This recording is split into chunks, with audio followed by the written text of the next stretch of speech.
ತ್ಯಾಗ ಗುರುವೇ ಸುಧೀ ಗುರುವೇ ವಾಚಾ ಗುರುವೇ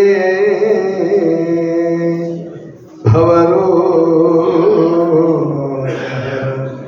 ಶರಣಾದೆ ಬಸವ ಮಹಾ ಗುರು ನಿಮಗೆ.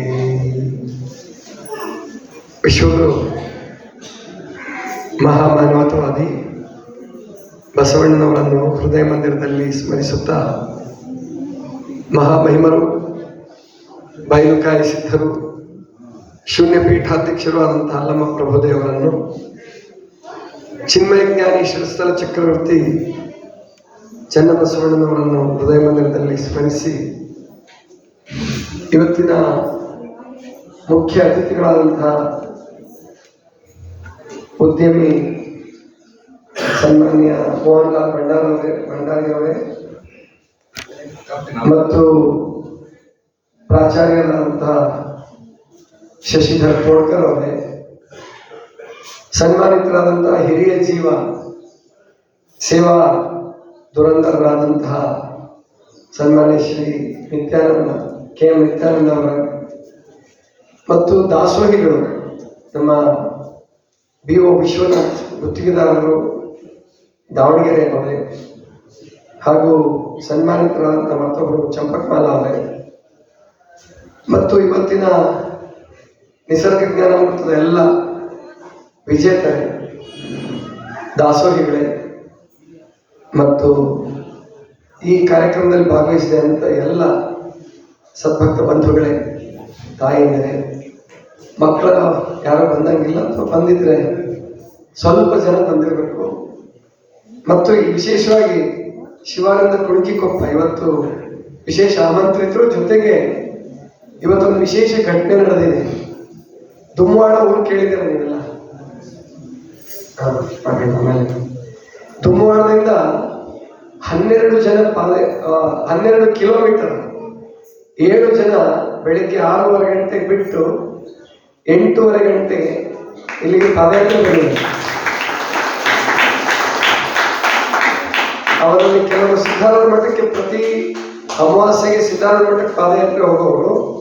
ನಮ್ಮ ಶಿವಾನಂದ ಕುಣಿಕಿಕೊಪ್ಪ ಮಾಸ್ತರು ಮತ್ತೆ ನಮ್ಮ ಚೆನ್ನಪ್ಪ ಸೈದಾಪುರ ನಿವೃತ್ತ ಸೈನಿಕರು, ಇವರ ಪ್ರೇರಣೆಯಿಂದ ಅವರು 7 ಜನ ಇಲ್ಲಿಗೆ ಪಾದಯಾತ್ರೆ ಬಂದಿದ್ದಾರೆ. ಅದೇ ಹೇಳ್ತಾ ಇದ್ದೇನೆ, ಪ್ರತಿ ಅಮಾವಾಸ್ಯೆಗೆ ಪಾದಯಾತ್ರೆ ಬರೋ ಅಭ್ಯಾಸ ಇಟ್ಕೊಳ್ಳಿ. 10 ದೂರವರೆಗೂ ವಾಕಿಂಗ್ ಆದಂಗೆ ಆಗುತ್ತೆ. ಮತ್ತೆ ಪಾದಯಾತ್ರೆ ಮಾಡಿದ ಒಂದು ಆ ಸುಖ ಅದು ವರ್ಣನಾತೀತ, ಹೇಳಕ್ ಬರಲ್ಲ. 12 ಕಿಲೋಮೀಟರ್ ನಡೆದು ಬಂದು ಇಲ್ಲಿ ಗುರುಗಳ ದರ್ಶನ ಮಾಡಿ, ಬಸವಣ್ಣವ್ರ ದರ್ಶನ ಮಾಡಿ ಮತ್ತು ಪ್ರಸಾದ ಸ್ವೀಕಾರ ಮಾಡಿ ಈ ಕಾರ್ಯಕ್ರಮದಲ್ಲಿ ಭಾಗವಹಿಸೋದು ಅದೊಂದು ವಿಶೇಷ. ನಾವು ಶಿವಾನಂದರು ರಿಟೈರ್ ಆಗಿದ್ದಾರೆ, ನಿವೃತ್ತರಾಗಿದ್ದಾರೆ ಅವರು. ಆದರೆ ಅವರು ಇವತ್ತು ಭಾನುವಾರ ಬೇರೆಯವರಿಗೆ ಕೆಲಸ, ಯಾರ್ಯಾರು ಗೌರ್ಮೆಂಟ್ ನೌಕರದಾರ ಯಾರು ಇದ್ದಂಗಿಲ್ಲ, ನಮ್ಮ ಚೆನ್ನಪ್ಪ ಚೂರಡಿ ಬಿಟ್ಟರೆ ಇನ್ನೆಲ್ಲರೂ ಕೂಡ ತಮ್ಮ ಸ್ವಂತ ಕೆಲಸ ಮಾಡ್ತಕ್ಕಂಥವ್ರ ಜೊತೆಗೆ ಪಾದಯಾತ್ರೆ ಬಂದರೆ ನಿಮ್ಗೆ ಕೆಲಸ ಇತ್ತು ಅಂತಂದ್ರೆ ಹೋಗ್ಬೋದು. ಕಾರ್ಯಕ್ರಮಕ್ಕೆ ಇರೋಕ್ಕಾಗಲ್ಲ ಅಂದರೆ 9 ಗಂಟೆಗೆ ಹೋಗಿ ನಿಮ್ಮ ವೃತ್ತಿಗೂ ಕೂಡ ನೀವು ಹಾಜರಾಗ್ಬೋದು ಅಂತ ತಿಳ್ಕೊಂಡು ಹೇಳ್ತಾ, ಬಂಧುಗಳೇ, ಇವತ್ತು ಇದೊಂದು ಹೃದಯ ಸ್ಪರ್ಶಿಯಾದ ಕಾರ್ಯಕ್ರಮ. ಕೇವಲ ಏನೋ ಶಿವಾನುಭವ ಮಾಡಬೇಕಲ್ಲ ಅಂತ ಮಾಡ್ತಾ ಇರೋದಲ್ಲ. ಇದು ಬಹಳಷ್ಟು ಮಠಗಳಲ್ಲಿ ಬೇರೆ ಬೇರೆ ಸತ್ಸಂಗಗಳಲ್ಲಿ ನೋಡ್ತಿರ್ತೀನಿ ನಾನು. ಅವ್ರ ಆಯೋಜನೆ ಮಾಡಿರೋರು ಎಷ್ಟು ಅವಸರ ಇರ್ತದೆ, ಎಷ್ಟು ಪಾಪ ಕಷ್ಟಪಡ್ತಿರ್ತಾರೆ, ಮುಗಿಸಿದ್ರು ಸಾಕಪ್ಪ ಅನ್ನೋದು ಮಾಡ್ತಿರ್ತಾರೆ. ಆದರೆ ಬಸವಣ್ಣನವರ ಕೃಪೆ, ನಿಮ್ಮೆಲ್ಲರ ಆಸಕ್ತಿ, ನಿಮ್ಮೆಲ್ಲರ ದಾಸೋಹದ ಪರಿಣಾಮ ಅಂದ್ರೆ, ಈಗ ನಮ್ಮ ವಿಶ್ವನಾಥ್ ಅವರು ಬಹಳ ದಿವಸದ ಪರಿಚಯ. ಅವರು ಮೊನ್ನೆ 20ನೇ ವಾರ್ಷಿಕೋತ್ಸವ ಬಂದು ಹೋಗಿದ್ರು. ಅವರು ಬಂದು ಹೋದ್ಮೇಲೆ ಅವರೇ ಫೋನ್ ಮಾಡಿದ್ರು, ಬುದ್ಧಿ ನಾನು ಬಂದಿದ್ದೆ, ತುಂಬಾ ಸಂತೋಷ ಆಯಿತು, ತುಂಬಾ ಚೆನ್ನಾಗಿತ್ತು ಕಾರ್ಯಕ್ರಮ, ನನಗೂ ಏನಾದ್ರು ಒಂದು ಜವಾಬ್ದಾರಿ ಕೊಡಿ, ನಾವೇನಾದ್ರು ದಾಸೋಹ ಮಾಡ್ತೀನಿ. ಅಷ್ಟೊತ್ತಿಗೆ ಅವ್ರು ಕೇಳೋ ಹೊತ್ತಿಗೆ ಸರಿಯಾಗಿ ನಾನು ನನ್ನ ಮನಸ್ಸಲ್ಲಿ ವಿಚಾರ ಬಂದಿತ್ತು, ಅಕ್ಟೋಬರ್ ನಿಂದ ಯಾರು ದಾಸೋಹಿಗಳಿಲ್ಲ ನಿಸರ್ಗ ಜ್ಞಾನಾಮೃತಕ್ಕೆ. ಯಾಕಂದ್ರೆ ನಿಸರ್ಗ ಜ್ಞಾನಾಮೃತಕ್ಕೆ ಒಂದು ತಿಂಗಳಿಗೆ 5 ವಾರ ಬಂದ್ರೆ 17,000 ರೂಪಾಯಿ ಖರ್ಚು ಬರ್ತದೆ. 17,200 ರೂಪಾಯಿ ಖರ್ಚು ಬರುತ್ತೆ, ಕೊಡ್ಬೇಕು, ನಾವು ಕಟ್ಟಬೇಕು. 4 ವಾರ ಬಂದ್ರೆ 14,000 ಚಿಲ್ಲರೆ ಬರ್ತದೆ. ಒಟ್ಟು 3 ತಿಂಗಳು ಅವ್ರಿಗೆ ಹೇಳಿದೆ, ನನಗೆ ಏನಾದ್ರು ಜವಾಬ್ದಾರಿ ಕೊಡಿ ಅಂತ ಕೂಡಲೇ ನನಗೆ ತಕ್ಷಣ ಫ್ಲಾಶ್ ಆಯ್ತು. ಹಾಗಾದ್ರೆ ಸೆಪ್ಟೆಂಬರ್ಗೆ ನಮ್ಮ ಪ್ರಭು ಕೆಂಚನಗೌಡರು ವಹಿಸ್ಕೊಂಡಿದ್ದಾರೆ, ಮುಗಿಯುತ್ತೆ ಅವ್ರದ್ದು.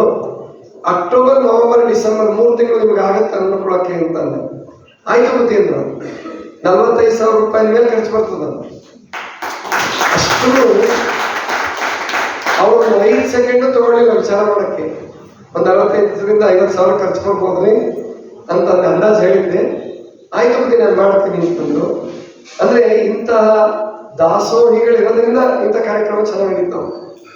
ಇಲ್ಲೇ ಹೋದ್ರೆ ನಡ್ಸಕ್ಕಾಗಲ್ಲ. ಎಷ್ಟು ಜನ ಈ ನಿಸರ್ಗ ಜ್ಞಾನಾಮೃತದಿಂದ ಸಂತೋಷ ಪಡ್ತಾ ಇದ್ದಾರೆ ಅಂದ್ರೆ, ಮೊನ್ನೆ ಸೌದತ್ತಿನ ಒಬ್ರು ಅಜ್ಜ ಬಂದಿದ್ರು. ನಡೆಯಕ್ಕಾಗಲ್ಲ ಅವ್ರಿಗೆ, ಸೇರ್ಕೊಳ್ಮಠ ಅಂತ ಹೇಳಿ, ಪಾಪ ಅಸ್ತಮಾ ಪೇಷಂಟ್, ಬಡವರು. ಅವ್ರು ಹೇಳ್ತಾ ಇದ್ರು, ಅಪ್ಪವ್ರೆ ಬಂದು ನನಗೆ ಪಾದಕ್ಕೆ ನಮಸ್ಕಾರ ಮಾಡಿ ಕಾಲು ಹೊತ್ತಕ್ಕೆ ಶುರು ಮಾಡಿದ್ರು. ಕೆಳಗಡೆ ಕೂತ್ಕೊಂಡು ಕಾಲು ಹೊತ್ತಾ ಹೇಳಿದ್ರು, ಬೇಡ ಮೇಲ್ಗಡೆ ಕೂತ್ಕೊಂಡಿದ್ರು. ಇಲ್ಲ ನನಗಿದೆ ಯೋಗ್ಯವಾದ ಜಾಗ ಅಂತ ಕೂತ್ಕೊಂಡ್ರು. ಅವ್ರು ಹೇಳ್ತಾ ಇದ್ರು, ನಾನು ನಿಸರ್ಗ ಜ್ಞಾನಾಮೃತದಿಂದ ಎಷ್ಟು ಸಂತೋಷ ಪಡ್ತಾ ಇದ್ದೀನಿ ಅಂತಂದ್ರೆ, ತಾಯಿ ಎದೆ ಹಾಲು ಕುಡ್ದಿದ್ದು ನನಗೆ ಗೊತ್ತಿಲ್ಲ. ಚಿಕ್ಕ ಮಗು ಇದ್ದೆ ನಾನು, ತಾಯಿ ಎದೆ ಹಾಲು ಕುಡ್ದಿದ್ದು ನನಗೆ ನೆನಪಿಲ್ಲ. ಆದ್ರೆ ಈಗ ನನಗೆ ನಿಸರ್ಗ ಜ್ಞಾನಾಮೃತ ಕೇಳಿದ್ರೆ 15 ನಿಮಿಷದಲ್ಲಿ ಹಾಲು ಕುಡಿಸ್ತಾ ಇದ್ದಾರೆ ನನಗೆ ಅಂತಂದ್ರೆ, ಪ್ರಾಯಶಃ ಗುರುವಿನ ಕರ್ತವ್ಯ ಸಾರ್ಥಕ ಆಗೋದು ಹಿಂಗೇನೆ. ಅಂದ್ರೆ ಸಾಮಾನ್ಯವಾಗಿ ನಮ್ಮಲ್ಲಿ ಏನ್ ತಿಳ್ಕೊಂಡಿದ್ದಾರೆ ಅಂತಂದ್ರೆ, ವಿಜ್ಞಾನ ಯುಗದಲ್ಲಿ ಒಬ್ರಿಗೊಬ್ರು ವಿಮರ್ಶೆ ಮಾಡೋದು, ಒಬ್ರಿಗೊಬ್ರು ವಾದ ಮಾಡೋದು, ಒಬ್ರಿಗೊಬ್ರು ಸೇರದೇ ಇರೋದು, ಇದೇ ಶ್ರೇಷ್ಠ ಜ್ಞಾನ ಅಂತ ತಿಳ್ಕೊಂಡಿದ್ದಾರೆ. ಇಲ್ಲ, ಇದಕ್ಕಿಂತ ಶ್ರೇಷ್ಠವಾದ ಏನು ಅಂತಂದ್ರೆ, ನಕಾರಾತ್ಮಕತೆಗಳನ್ನು ಬಿಟ್ಟು, ನೆಗೆಟಿವಿಟಿ ಎಲ್ಲ ಕಡೆನೂ ಇರ್ತದೆ, ಪ್ರಕೃತಿ ನಿಯಮ. ತಪ್ಪುಗಳು, ಆಮೇಲೆ ನಿಷೇಧಾತ್ಮಕಗಳು ಎಲ್ಲ ಕಡೆನೂ ಇರ್ತವೆ, ಯಾರಲ್ಲೂ ನನ್ನಲ್ಲೂ ಇರ್ತದೆ. ಒಂದ್ ವೇಳೆ ದೇವರೇ ಹುಟ್ಟು ಬಂದ್ರು, ದೇವ್ರು ಹುಟ್ಟು ಬರಲ್ಲ ಬಿಡಿ, ಗೊತ್ತಾಯ್ತಾ? ಆ ದೇವ್ರು ಹುಟ್ಟು ಬರಲ್ಲ, ದೇವಾತ್ಮರು ಹುಟ್ಟಿ ಬರ್ಬೋದು, ದೈವಿ ಪುರುಷರು ಹುಟ್ಟಿ ಬರ್ಬೋದು ಅಷ್ಟೇ. ದೇವ್ರು ಹುಟ್ಟು ಇಲ್ಲ, ಸಾವು ಇಲ್ಲ. ಅವನು ಸಾವಿಲ್ಲದ, ಕೇಡಿಲ್ಲದ, ರೂಹಿಲ್ಲದ ಚೆಲುವ ಅವನು. ಆದ್ರಿಂದ ಅವ್ರು ಹುಟ್ಟು ಬರಲ್ಲ. ಯಾರೇ ಎಂಥವ್ರು ಹುಟ್ಟು ಬಂದ್ರು ಕೂಡ ದೋಷಗಳಿದ್ರೆ ಹುಟ್ಟು ಬರೋದು ಜಗತ್ತಿನಲ್ಲಿ. ಅದಕ್ಕೆ ಅಲಾಮ ಪ್ರಭುಗಳ ಒಂದು ವಚನ ನಿಮ್ಗೆ ಗೊತ್ತಿದೆ, ಏನು? ಎಣ್ಣೆ ಬೇರೆ ಬತ್ತಿ ಬೇರೆ ಎರಡೂ ಕೂಡಿ ಸೊಡರಾಗಿತ್ತು, ಪುಣ್ಯ ಬೇರೆ ಪಾಪ ಬೇರೆ ಎರಡೂ ಕೂಡಿ ಒಡಲಾಯಿತು. ಒಡಲಂದ್ರೆ ದೇಹ ಆಗಬೇಕಾದ್ರೆ ಎರಡು ಕೂಡ್ಲೇಬೇಕು, ಪುಣ್ಯ ಪಾಪ ಎರಡು ಕೂಡ್ಲೇಬೇಕು. ಅವನು 90% ಪುಣ್ಯ ಇರ್ಬೋದು, 10% ಪಾಪ ಇರ್ಬೋದು. ಯಾರು ದೊಡ್ಡ ಮಹಾತ್ಮ ಪ್ರವಾದಿ, ಅವ್ರ ಮಂತ್ರ ಪುರುಷ, ಓಂ ಶ್ರೀ ಗುರು ಬಸವಲಿಂಗಾಯ ಅಂತೀವಿ. ಒಂದು 5% ಆದ್ರೂ ಏನಾದ್ರು ಇರ್ಬೇಕವ, ನಮಗೆ ಗೊತ್ತಿಲ್ಲ. ಆದ್ರೆ 95% ಇದ್ದು 5% ಇದ್ರೆ ದೇಹ ಪಾಪ ಇದ್ರೆ ಮಾತ್ರ ದೇಹ ಹುಟ್ಟು ಬರ್ತದೆ, ಇಲ್ಲ ಬಂದ್ರೆ ದೇಹ ಆಗಲ್ಲ. ಹಾಗೇನೆ 95% ಪಾಪ ಇದ್ದು 5% ಪುಣ್ಯ ಇದ್ರೆ ಮನುಷ್ಯ ದೇಹ ಬರಲ್ಲ. ಮನುಷ್ಯ ದೇಹ ಬರಲ್ಲ ಅವಾಗ ಮರ ಗಿಡ ಆಗಿ ಹುಟ್ಬೋದು, ಪ್ರಾಣಿಯಾಗಿ ಹುಟ್ಬೋದು, ಏನೇನೋ ಆಗಿ ಹುಟ್ಬೋದು, ಒಟ್ಟು ಸೇವೆ ಮಾಡ್ಬೋದು, ಪುಣ್ಯ ಪಾಪದ ಅಂಶ ಇದ್ರು ಕೂಡ. ಅದಕ್ಕೆ ಮನುಷ್ಯ ಜನ್ಮ ಬಂದಿದೆ ಅಂದ್ರೆ ಎರಡು ಕೂಡಿರ್ತದೆ. ನಾವೇನ್ ಮಾಡ್ಬೇಕಾಗಂದ್ರೆ ಅಂದ್ರೆ ಪಾಪದ ಅಂಶ ಬಿಡ್ಬೇಕು, ಪುಣ್ಯದ ಅಂಶ ಹಿಡಿಬೇಕು, ನಿಷೇಧಗಳನ್ನು ಬಿಡಬೇಕು, ನಿಷೇಧಾತ್ಮಕತೆಯನ್ನು ಬಿಡ್ಬೇಕು, ನೆಗೆಟಿವಿಟಿ ಬಿಟ್ಬಿಡೋದು. ಪಾಸಿಟಿವಿಟಿ ಏನಿರ್ತದೋ ಅದನ್ನ ತಗೊಂಡು ನಾವು ಕೆಲಸ ಮಾಡ್ತಾ ಹೋದ್ರೆ, ಗುರುವಾದವು ಮೊದಲು ಗುರುವಿಗೆ ಈ ಲಕ್ಷಣ ಇರ್ತದೆ. ಈ ತಾಯಿಗೆ ತನ್ನ ಮಗುವಿನ ದೋಷ ನೋಡ್ತಾವಲ್ಲ, ತಾಯಿ ಯಾವ ಪ್ರೀತಿ ಮಾಡಕ ಮಗುವಿನ ದೋಷ ಇದ್ದೇ ಇರ್ತದೆ. ಈಗ ನನ್ನನ್ನೇ ನಮ್ಮ ತಾಯಿ ತಂದೆಗಳು ನನ್ನನ್ನು ಕೈ ಬಿಟ್ಬಿಟ್ಟಿದ್ರು ಅಂತ ಹೇಳ್ತಿದ್ರು. ಅವ್ರು 2 ವರ್ಷದ ಮಗು ಇದ್ದಾಗಲೇ ಕೈ ಬಿಟ್ಬಿಟ್ಟಿದ್ರು ಅಂತ. ಇನ್ನೇನು ಉಳಿಯಲ್ಲ ಇದು. 9 ತಿಂಗಳು ಮಗುವಿನಲ್ಲಿ ಶುರುವಾದ ಜಾಂಡೀಸ್ 2 ವರ್ಷದ ಮಗು ತನಕ ಇತ್ತಂತೆ. ಹೇಳ್ತಿದ್ರು ನಮ್ಮ ತಂದೆ, ಕಣ್ಣೀರು ಹಾಕಿ ಹೇಳ್ತಾ ಇದ್ರು, ನಿನ್ನ ಬಟ್ಟೆ ಸುತ್ತಿ ಇಟ್ಬಿಟ್ಟಿದ್ರಪ್ಪ, 3 ದಿವಸ ಬಿಟ್ವಿ ನೋಡೋಣ ಜೀವ ಹೋಗುತ್ತೆ ತಗೊಂಡೋಗಿ ಇಟ್ಟು ಬಂದು ನೋಡೋಣ ಅಂದ್ರೆ ಅಷ್ಟೊತ್ತಿಗೆ ಒಂದು ಹೆಣ್ಮಗಳು ಹುಟ್ಬಿಟ್ಟಿತ್ತು ಅವ್ರಿಗೆ ಬೇಕಾಗಿತ್ತು ಹೆಣ್ಮಗು. ಅಲ್ಲಿವರೆಗೂ ಒಂದು ಹೆಣ್ಮಕ್ಳು ಹುಟ್ಟಿರ್ಲಿಲ್ಲ. ಒಂದು ಹುಟ್ಟುತ್ತಲ್ಲ, ಸಂತೋಷ ಆಯ್ತು ಅವ್ರಿಗೆ. ನಾನು ಹುಟ್ಟೊತ್ತಿಗಾಗಲೇ 4-5 ಸತ್ಬಿಟ್ಟಿದ್ವಂತೆ, ಇದು ಹಾಗೆ ಸಾಹಿತ್ಯ ಬಿಡು ಅಂತ ಅವ್ರಿಗೆ ಆ ಥರ ಆಗ್ಬಿಟ್ಟಿತ್ತಂತೆ. 3 ದಿವಸ ಆದ್ಮೇಲೆ ನೋಡ್ತಾರೆ ಅದು ಜೀವ ಹೋಗಿಲ್ಲ ಇನ್ನು. ಆವಾಗ ಬಟ್ಟೆ ಎಲ್ಲ ತೆಗೆದು ಕಣ್ಣು ಮುಚ್ಕೊಂಡ್ಬಿಟ್ಟಿತ್ತಲ್ಲ, ಮುಚ್ಚಿಸಿದ್ರೆ ಅದ್ರ ಒಳಗಡೆ ಕೊಳ್ತೋಗ್ಬಿಟ್ಟಿತ್ತು. ಅಂದ್ರೆ ಕಣ್ಣು ಮುಚ್ಚಿ ಅದೊಂಥರ ಆಗೋಗಿರುತ್ತೆ ಗುಡ್ಡೆ. ಬೆಳವಣಿಗೆ ಆಗಿಲ್ಲ. ಆವಾಗ ಹಾಸ್ಪಿಟ್ಲಿಗೆ ಸೇರಿಸ್ತಾರೆ. ಉಳ್ಕೊಂಡೆ, ಕಣ್ಣು ಹೋಯ್ತು, ನಾನು ಉಳ್ಕೊಂಡೆ. ಅಂದ್ರೆ ನನ್ನನ್ನು ಅವಾಗ ಏನಾದ್ರು ಕೈ ಬಿಡಿಸಿದ್ರೆ ಪರಮಾತ್ಮ ಇಚ್ಛೆ ಇದ್ರೆ ನಾವು ಬದುಕೋದು, ಇಲ್ಲಿದ್ರೆ ನಾವು ಬದುಕಲ್ಲ. ಪರಮಾತ್ಮ ಇಚ್ಛೆ ಇದೆ, ನನ್ನ ಕಣ್ಣು ಹೋಗ್ಬೇಕು, ನಾನು ಬದುಕಬೇಕು ಅಂತ ಹೇಳಿ. ಆದ್ರಿಂದ ಗಲಾಟೆ ಮಾಡಬೇಡಿ, ಹಿಂದೆ ಯಾರೋ ಕೇಳಿಸ್ಕೊಳ್ಳಿ, ಮತ್ತೆ ಸಿಗಲ್ಲ ಇದು. ಅದಕ್ಕೋಸ್ಕರವಾಗಿ ಈ ರೀತಿ ನಾವು ಬದುಕಿದ್ರೆ ಒಳ್ಳೇದಾಗತ್ತೆ ಅಂತ ಅನಿಸ್ತು. ರೇಡಿಯೋದಲ್ಲಿ ಕಾರ್ಯಕ್ರಮ ಮಾಡಬೇಕು ಅಂತ ಬಹಳ ದಿವಸದಿಂದ ಅನ್ಕೊಂತಾ ಇದ್ದೆ. ಆದ್ರೆ ದುಡ್ಡು ಎಲ್ಲಿಂದ ತರೋದು? ಅಷ್ಟೊಂದು ದುಡ್ಡು ಕಟ್ಬೇಕಲ್ಲ. ಅದಕ್ಕೆ ದುಡ್ಡಿನ ಅಭಾವ ಆಗ್ಬೋದು ಅಂತ ಸುಮ್ಮನಿದ್ದೆ. ಅದು ಮನಸ್ಸಲ್ಲಿ ತುಡಿತಾ ಇದ್ದೇ ಇತ್ತು. ಅದಕ್ಕೆ ಏನ್ ಮಾಡಿದೆ, ಒಂದು ದಿವಸ ಪ್ಲಾನ್ ಮಾಡ್ಕೊಂಡೆ, ಯಾವ ಥರ ಪ್ರೋಗ್ರಾಮ್ ಮಾಡಬೇಕು ಅಂತ ಹೇಳಿ ಎಲ್ಲ ನನ್ನ ಮನಸ್ಸಲ್ಲಿ ಮೊದಲು ಸ್ಕೆಚ್ ಹಾಕೊಂಡೆ. ಆಮೇಲೆ ಚೌಳಿನವ್ರಿಗೆ ಫೋನ್ ಮಾಡಿದೆ, ನಾನು ಪ್ರಾಯೋಜಿತ ಕಾರ್ಯಕ್ರಮ ಮಾಡ್ಬೇಕಂತ ಮಾಡಿದ್ವಿ ಮಹಾಮನೆಯಿಂದ. ಏನು ಚೌಳಿ ತುಂಬಾ ಖುಷಿ ಆಯ್ತು. ಅವರೇ ಬಂದ್ಬಿಟ್ರು, ಹೇಳಿದೆ ಬನ್ನಿ ಡಿಸ್ಕಷನ್ ಮಾಡೋಣ ಅಂತ. ಬಂದರು ಅವರು. ಮತ್ತೆ ನಮ್ಮ ಚಿಲ್ಮಿಯವರು ಒಬ್ಬರಿದ್ದಾರೆ, ಆರ್ಮಿ ಚಿಲ್ಮಿ ಅಂತ, ರುದ್ರಣ ಚಿಲ್ಮಿ, ಅವರು ಇಬ್ರು ಬಂದನ್ನೆಲ್ಲ ಐಡಿಯಾ ಕೇಳಿ, ಹಾಗಾದ್ರೆ ಇದಕ್ಕೆ ಸ್ಪಾನ್ಸರ್ ಯಾರು ಸಿಕ್ಕಿದಾರ? ಯಾರು ಸಿಕ್ಕಿಲ್ಲ, ನೋಡೋಣ, ಅಲ್ಲಿ ತನಕ ಪ್ರಯತ್ನ ಮಾಡ್ತೀವಿ. ಜನವರಿ 2ನೇ ತಾರೀಕು ಗುರುವಾರ ಬಂದಿತ್ತು ಅವತ್ತು, ಇದೇ ಜನವರಿ. ಅವಾಗ 2ನೇ ತಾರೀಕಿಂದ ಅಂತೂ ಸ್ಟಾರ್ಟ್ ಮಾಡೋದು ಸಂಕಲ್ಪ ಮಾಡಿದ್ದೀನಿ. ಸಿಗಲಿ ಮಹಾಮನೆಯಿಂದಾನೆ 1 ತಿಂಗಳು ಕೊಡ್ತೀನಿ. ಮೊದಲು ಏನಾದಾಗಲಿ ಕೊಡ್ತೀನಿ, ಮುಂದಿನ ಪರಮಾತ್ಮ ಇಚ್ಛೆ ಏನಿದೆಯೋ ನೋಡೋಣ ಅಂತ ಹೇಳಿ ಅವ್ರಿಗೆ ಹೇಳ್ಕೊಳ್ಳೋದು. ಅವರು ಅಂದರು, ಇಲ್ಲ ಬೇಕಾದ್ರೆ ನಾನೇ ವಹಿಸ್ಕೊಂಡ್ಬಿಡ್ತೀನಿ 1 ತಿಂಗಳದಂದ್ರು. ಚೊಳಿನವ್ರು, ರುದ್ರಣ್ಣ ನೀವು ಚಿಲ್ವಾಗ ನೀವು 1 ತಿಂಗಳು ವಹಿಸ್ಕೊಳ್ಳಿ, ನಾನು ತಿಂಗಳು ವಹಿಸ್ಕೊಳ್ತೀನಿ. ಬೇಡ, ಮತ್ತೇನೋ ನಮಾಜ್ ಮಾಡಕ್ ಹೋದ್ರೆ ಮಸೀದಿನೇ ಕೊಳ್ಳಿಗೆ ಬಿದ್ದಂಗೆ ಆಗೋದು ಬೇಡ. ನೀವು ಬಂದಿದ್ದೀರಾ ಅಷ್ಟೇ ಸಂತೋಷ. ನಮಗೆ ನನ್ನ ತರಾನೇ ಕಾರ್ಯಕ್ರಮ ರೂಪಿಸೋಕೆ ನನಗೆ ಅವಕಾಶ ಕೊಡಿ. ನೀವ್ಯಾರು ಮತ್ತೆ ಏನು ತಲೆ ಹಾಕ್ಬೇಡಿ, ನಾನು ಹೆಂಗೆ ಹೇಳ್ತೀನೋ ಹಂಗೆ ರೂಪಿಸ್ಬೇಕಂತ. ಹಾಗಿದ್ರೆ ಅವಕಾಶ ಮಾಡ್ಕೊಡಿ. ಇಲ್ಲ ನಿಮಗೆ ಸ್ವತಂತ್ರ ಕೊಡ್ತೀವಿ, ನಾವೇನು ತಲೆ ಹಾಕಲ್ಲ, ನೀವು ಹೆಂಗೆ ಹೇಳ್ತೀರೋ ಹಂಗೆ. ಸರಿ ಆಯಿತು, ಇಷ್ಟೇ ಮಾಡಿ, ನೀವೇನು ಕೊಡಬೇಡಿ ಅಂತ ಅಂದ್ಬಿಟ್ಟು ಡಿಸೆಂಬರ್ ತಿಂಗಳು ಮಾತಾಡಿದ್ದೀವಿ. ಇನ್ನೊಂದು 15-20 ದಿವಸ ಇತ್ತು, 20-22 ದಿವಸ ಇತ್ತು. ಡಿಸೆಂಬರ್ ತಿಂಗಳು ಚರ್ಚೆ ಮಾಡಿದ್ವಿ. ಡಿಸೆಂಬರ್ 1 ಗುರುವಾರ ಮೊದಲು ಉದ್ಘಾಟನೆ ಅಂತ ಕೊಡ್ತೀನಿ, ಬೇಕಿದ್ರೆ ಅದನ್ನು ಫ್ರೀ ಸೆಷನ್ ಕೊಡ್ತೀನಿ ಅಂತ ಅಂದಿದ್ವಿ. ಆಗಲಿ ಅಂತ ಪ್ಲಾನ್ ಮಾಡ್ಕೊಳ್ತಾ ಇದ್ವಿ. ಆಮೇಲೆ ಸರಿ ಮಾತಾಡಿಕೊಂಡು ಅದೇ ವೇಳೆಗೆ ಡಿಸೆಂಬರ್ 23-24 ಒಂದು ಕಾರ್ಯಕ್ರಮ, ಅಮಾವಾಸ್ಯೆ ಶಿವಾನುಭವ. ಅದಕ್ಕೆ ನಮ್ಮ ಕುಲಪತಿಗಳನ್ನ, ಅಂದರೆ ಕೃಷಿ ವಿಶ್ವವಿದ್ಯಾಲಯ PL ಪಾಟೀಲ್ ಕರೆದಿದ್ವಿ. ಅವತ್ತು ನಿಸರ್ಗ ಜ್ಞಾನ ಅಮೃತದ ಅನೌನ್ಸ್ ಮಾಡಿದೆ. ಇನ್ಮೇಲೆ ಜನವರಿ 2ನೇ ತಾರೀಕಿಂದ ಶುರುವಾಗುತ್ತೆ, 30ನೇ ತಾರೀಕು 29ಕ್ಕೂ ಏನೋ ಅದರದ್ದು ಉದ್ಘಾಟನೆ ಆಗುತ್ತೆ. 12 ಗಂಟೆಯಿಂದ 1 ಗಂಟೆ, 12:05ರಿಂದ 1 ಗಂಟೆವರೆಗೂ ಅವಕಾಶ ಮಾಡಿಕೊಟ್ರು ನಮಗೆ ಉದ್ಘಾಟನೆಗೆ. ಅವಕಾಶ ಮಾಡಿಕೊಟ್ಟಿದ್ದಾರೆ. ಇದಕ್ಕೆ ನಾವು ಈ ಕಾರ್ಯಕ್ರಮ ಹಾಕೊಂತ ಇದೀವಿ. ಅಂದ್ರೆ ಅವ್ರು ಕೂತಲ್ಲೇನೆ ನಮ್ಮ ಬಸವರಾಜ್ ಅವ್ರಿಗೆ ಹೇಳಿದ್ರು, ಮಾತಾಡಬೇಡಪ್ಪ ಫೋನಲ್ಲಿ, ಏನ್ ಕಾಮನ್ ಸೆನ್ಸ್ ಇಟ್ಕೊಂಡಿದೀಯಪ್ಪ, ಪುಣ್ಯಾತ್ಮ, ನೀವು ಇಷ್ಟು ಸಭೆಯಲ್ಲಿ ನೀವು ಎಲ್ಲರೂ ಬಿಟ್ಟು ಫೋನಲ್ಲಿ ಮಾತಾಡ್ತೀಯ ಅಂದ್ರೆ ನಿನ್ನ ಮನುಷ್ಯರ ಲೆಕ್ಕದಲ್ಲಿ ತಗೊಳ್ಳೋಣ ಬೇಡ, ನಾವು ಹಂಗೆ ಮಾಡ್ಬಾರ್ದು. ನೀವು ಎಂತ ದೊಡ್ಡವರೇ ಇದ್ರು ಕೂಡ ಅಂದ್ರೆ ಕಾಮನ್ ಸೆನ್ಸ್ ಕಲ್ತ್ಕೊಳ್ಳಿ. ಜಪಾನ್ದವ್ರಿಗೆ ಆಗೋದು ಯಾವಾಗ ನಾವು ಅದಕ್ಕೆ ಕಲ್ತ್ಕೊಳ್ಳಿ. ಆವಾಗ PL ಪಾಟೀಲ್ ತಕ್ಷಣ ಹೇಳಿದ್ರು ಏನಂತಂದ್ರೆ, ಇಲ್ಲ 5 ತಿಂಗಳದ್ದು ನಾನೇ ವಹಿಸ್ಕೊಂತೀನಿ ಅಂತೇಳಿ ಸುಮಾರು 75,000 ರೂಪಾಯಿ. ಆಮೇಲೆ ಅವರಿಂದ ಶುರುವಾಯಿತು. ಇದುವರೆಗೂ ಮಹಾಮನೆಯಿಂದ 1 ರೂಪಾಯಿ ಕೊಟ್ಟಿಲ್ಲ.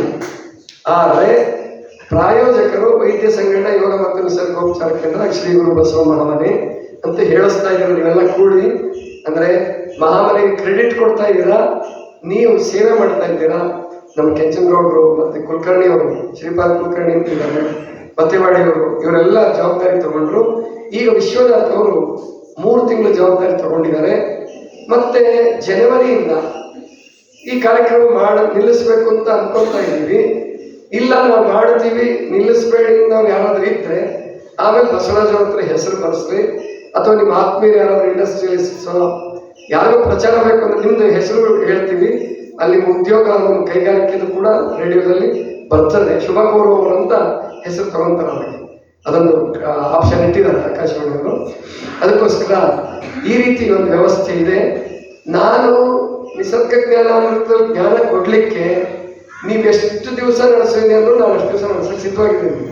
ಆದರೆ ನೀವು ಅದಕ್ಕೆ ಸಿದ್ಧವಾಗಿ ಅಂದರೆ ಕ್ರೆಡಿಟ್ ಕೊಡ್ಬೇಕಂತ, ಗೊತ್ತಾಯ್ತಲ್ವ? ಬಂಡವಾಳ ನೀವು ಕೊಡಿ, ಜ್ಞಾನ ನಾನು ಕೊಡ್ತೀನಿ, ಗೊತ್ತಾಯ್ತಲ್ವ? ಆದ್ದರಿಂದ ಅದನ್ನು ಮಾಡಿ ಅಂತ ತಿಳ್ಕೊಂಡು ಹೇಳ್ತಾ, ಇನ್ನು ನಮ್ಮ ಈಗಾಗಲೇ ಹೇಳ್ತಾ ಇದ್ದಾರೆ ನಮ್ಮ ಪ್ರಾಚಾರ್ಯರು, ನಮ್ಮ ಕಾಲೇಜ್ ವತಿಯಿಂದ ಹಿರೇಮಲ್ಲೂರು ಈಶ್ವರನ್ ಕಾಲೇಜ್ ವತಿಯಿಂದ ಅವರು 3 ತಿಂಗಳದ್ದು ಪ್ರಾಯೋಜಕತ್ವ ಈಗಾಗಲೇ ವಹಿಸ್ಕೊಂಡಿದ್ದಾರೆ. ಜನವರಿ, ಫೆಬ್ರವರಿ, ಮಾರ್ಚ್ ನಿಶ್ಚಿತ ಆಯಿತು. ಅಂದ್ರೆ ಅದಕ್ಕೆ ಕಾರ್ಯಕ್ರಮ ಮಾಡೋದು ಮುಖ್ಯ, ನಾವು ಪ್ಲಾನ್ ಮಾಡೋದು, ಜೊತೆಗೆ ಅದನ್ನು ಚೆನ್ನಾಗಿ ನಡೆಸ್ಕೊಂಡು ಹೋಗೋದಕ್ಕೆ ಗುರು ಸಿದ್ಧವಾಗಿದ್ರೆ ಅದಕ್ಕೆ ಸಂಪನ್ಮೂಲದ ಕೊರತೆ ಆಗಲ್ಲ ಅನ್ನೋದಕ್ಕೆ ಈ ನಿಸರ್ಗ ಜ್ಞಾನಾಮೃತ ಸಾಕ್ಷಿಯಾಗಿದೆ ಅಂತ ತಿಳ್ಕೊಂಡು ಹೇಳ್ತಾ, ನಾವು ಮಾಡ್ತಾ ಇರೋದು ಏನಪ್ಪ ಅಂದ್ರೆ ಬಹುಮಾನಿತರಿಗೆ ಮಹಾಮನೆ ವತಿಯಿಂದ ಪ್ರೈಸ್ ಕೊಡ್ತಾ ಇದ್ದೀವಿ. 1,000 ರೂಪಾಯಿ ಮೊತ್ತದ್ದು ಏನಾದರೂ ಒಂದು ಅವ್ರಿಗೆ ಇಲ್ಲಿಂದ ಅಲ್ಲಿ ಎಲ್ಲೆಲ್ಲಿಂದ ಬಂದಿರ್ತಾರೆ, 1,000 ರೂಪಾಯಿ ಮೊತ್ತದ್ದು ಒಬ್ಬೊಬ್ಬರಿಗೆ ನಮ್ಮ ಮಹಾಮನೆಯಿಂದ ಅವರಿಗೆ ಬಹುಮಾನನ ಕೊಡ್ತಾ ಇದ್ದೀವಿ. 3 ಜನ ಆಯ್ಕೆ ಮಾಡಿ ಈಗ ಕೊಟ್ಟಿದ್ದೀವಿ. ನೀವೆಲ್ಲ ಅಂದ್ರೆ ಹಣದ ರೂಪದಲ್ಲ, ಜ್ಞಾನದ ರೂಪದಲ್ಲಿ, ಅದು ಕೂಡ ಜ್ಞಾನದ ರೂಪದಲ್ಲೇ ಸಿಗುತ್ತೆ ನಿಮಗೆ. ನಿಮ್ಮ ಜೀವನ ಪರ್ಯಂತ ನಿಮ್ಮ ಜೊತೆಗಿರುತ್ತೆ ಅಂತಂದ್ರೆ ಕೊಟ್ಟಿದ್ದೀವಿ. ಏನು ಅಂತ ಹೇಳಲ್ಲ, ನೀವು ಪ್ಯಾಕೆಟ್ ಬಿಚ್ಚಿದ ಮೇಲೆ ಗೊತ್ತಾಯ್ತಲ್ಲ, ಅದು ನಿಮ್ಮ ಜೀವನ ಪರ್ಯಂತ ನಿಮ್ಮ ಜೊತೆ ಇರುತ್ತೆ. ನೀವು ಹೋದ್ಮೇಲೂ ನಿಮ್ಮ ಮಕ್ಕಳಿಗೆ ಉಪಯೋಗ ಆಗುತ್ತೆ, ಗೊತ್ತಾಯ್ತಲ್ವಾ? ಅಂಥದ್ದು ಪ್ರೈಸ್ ಕೊಡ್ತಾ ಇದ್ದೀವಿ. ಅದನ್ನ ನೀವೆಲ್ಲ ಇಟ್ಕೊಳ್ಳಿ, ಅದರ ಉಪಯೋಗ ತಗೊಳ್ಳಿ ಅಂತ ತಿಳ್ಕೊಂಡು ಹೇಳ್ತಾ, ಇವತ್ತು ಶಿವಲಿಂಗ ಮಂಚಣ್ಣನ ಸ್ಮರಣೋತ್ಸವ. ಶಿವಲಿಂಗ ಮಂಚಣ್ಣನವ್ರದ್ದು ಯಾಕೆ ಇಟ್ಕೊಂಡ್ವಿ? ಈಗ ಹೇಳಿದ್ರು ಶಶಿಕಲಾಕವರು ಏನಂದ್ರೆ ಅವರು ಅಲಕ್ಷಿತ ವಚನಕಾರರು. ಅಲಕ್ಷಿತರು ಮಾಡಿರೋರು ನಾವೇ ಅಷ್ಟೇ, ಆದ್ರೆ ಬಹಳ ದೊಡ್ಡ ವ್ಯಕ್ತಿ ಅವರು. ಮಂಚಣ್ಣ ಅಂದ್ಕೊಳ್ಳಿ ಎಲ್ಲರೂ ಕೊಂಡಿ ಮಂಚಣ್ಣನೇ ನೆನಪಾಗ್ಬಿಡುತ್ತೆ. ಯಾಕಂದ್ರೆ ಬಸವಣ್ಣನ ನಾಟಕದಲ್ಲಿ ಎಲ್ಲ ಕಡೆ ಕೊಂಡಿ ಮಂಚಣ್ಣ ಕೇಳಿ ಮಂಚಣ್ಣಗಳು 4 ಜನ ಬರ್ತಾರೆ ಅಂತ ಹೇಳಿದ್ರಲ್ಲ, ಹೌದು. ಈ ಶಿವಲಿಂಗ ಮಂಚಣ್ಣನವ್ರ ಹೆಸರು ಯಾಕೆ ಬಳಕೆಗೆ ಬರಲಿಲ್ಲ ಅಂದ್ರೆ, ಇವ್ರು ವಚನ ಮಾಡೋದಂದ್ರೆ ಅರ್ಥ ಆಗಲ್ಲ, ಗೊತ್ತಾಯ್ತಲ್ಲ? ಅರ್ಥ ಆದ್ರೆ ಕೆಲವು ವಚನಗಳು ಅರ್ಥ ಆಗ್ತವೆ. ಆ ಸಾರಾಂಶ ಏನ್ ಬಂದಿದೆ ಅದು ಪ್ರಭುದೇವ ವಚನದಲ್ಲಿ, ಬಸವಣ್ಣನ ವಚನದಲ್ಲಿ, ಮಹಾದೇವಕ್ಕರ ವಚನದಲ್ಲಿ ಬಂದ್ಬಿಟ್ಟಿದೆ.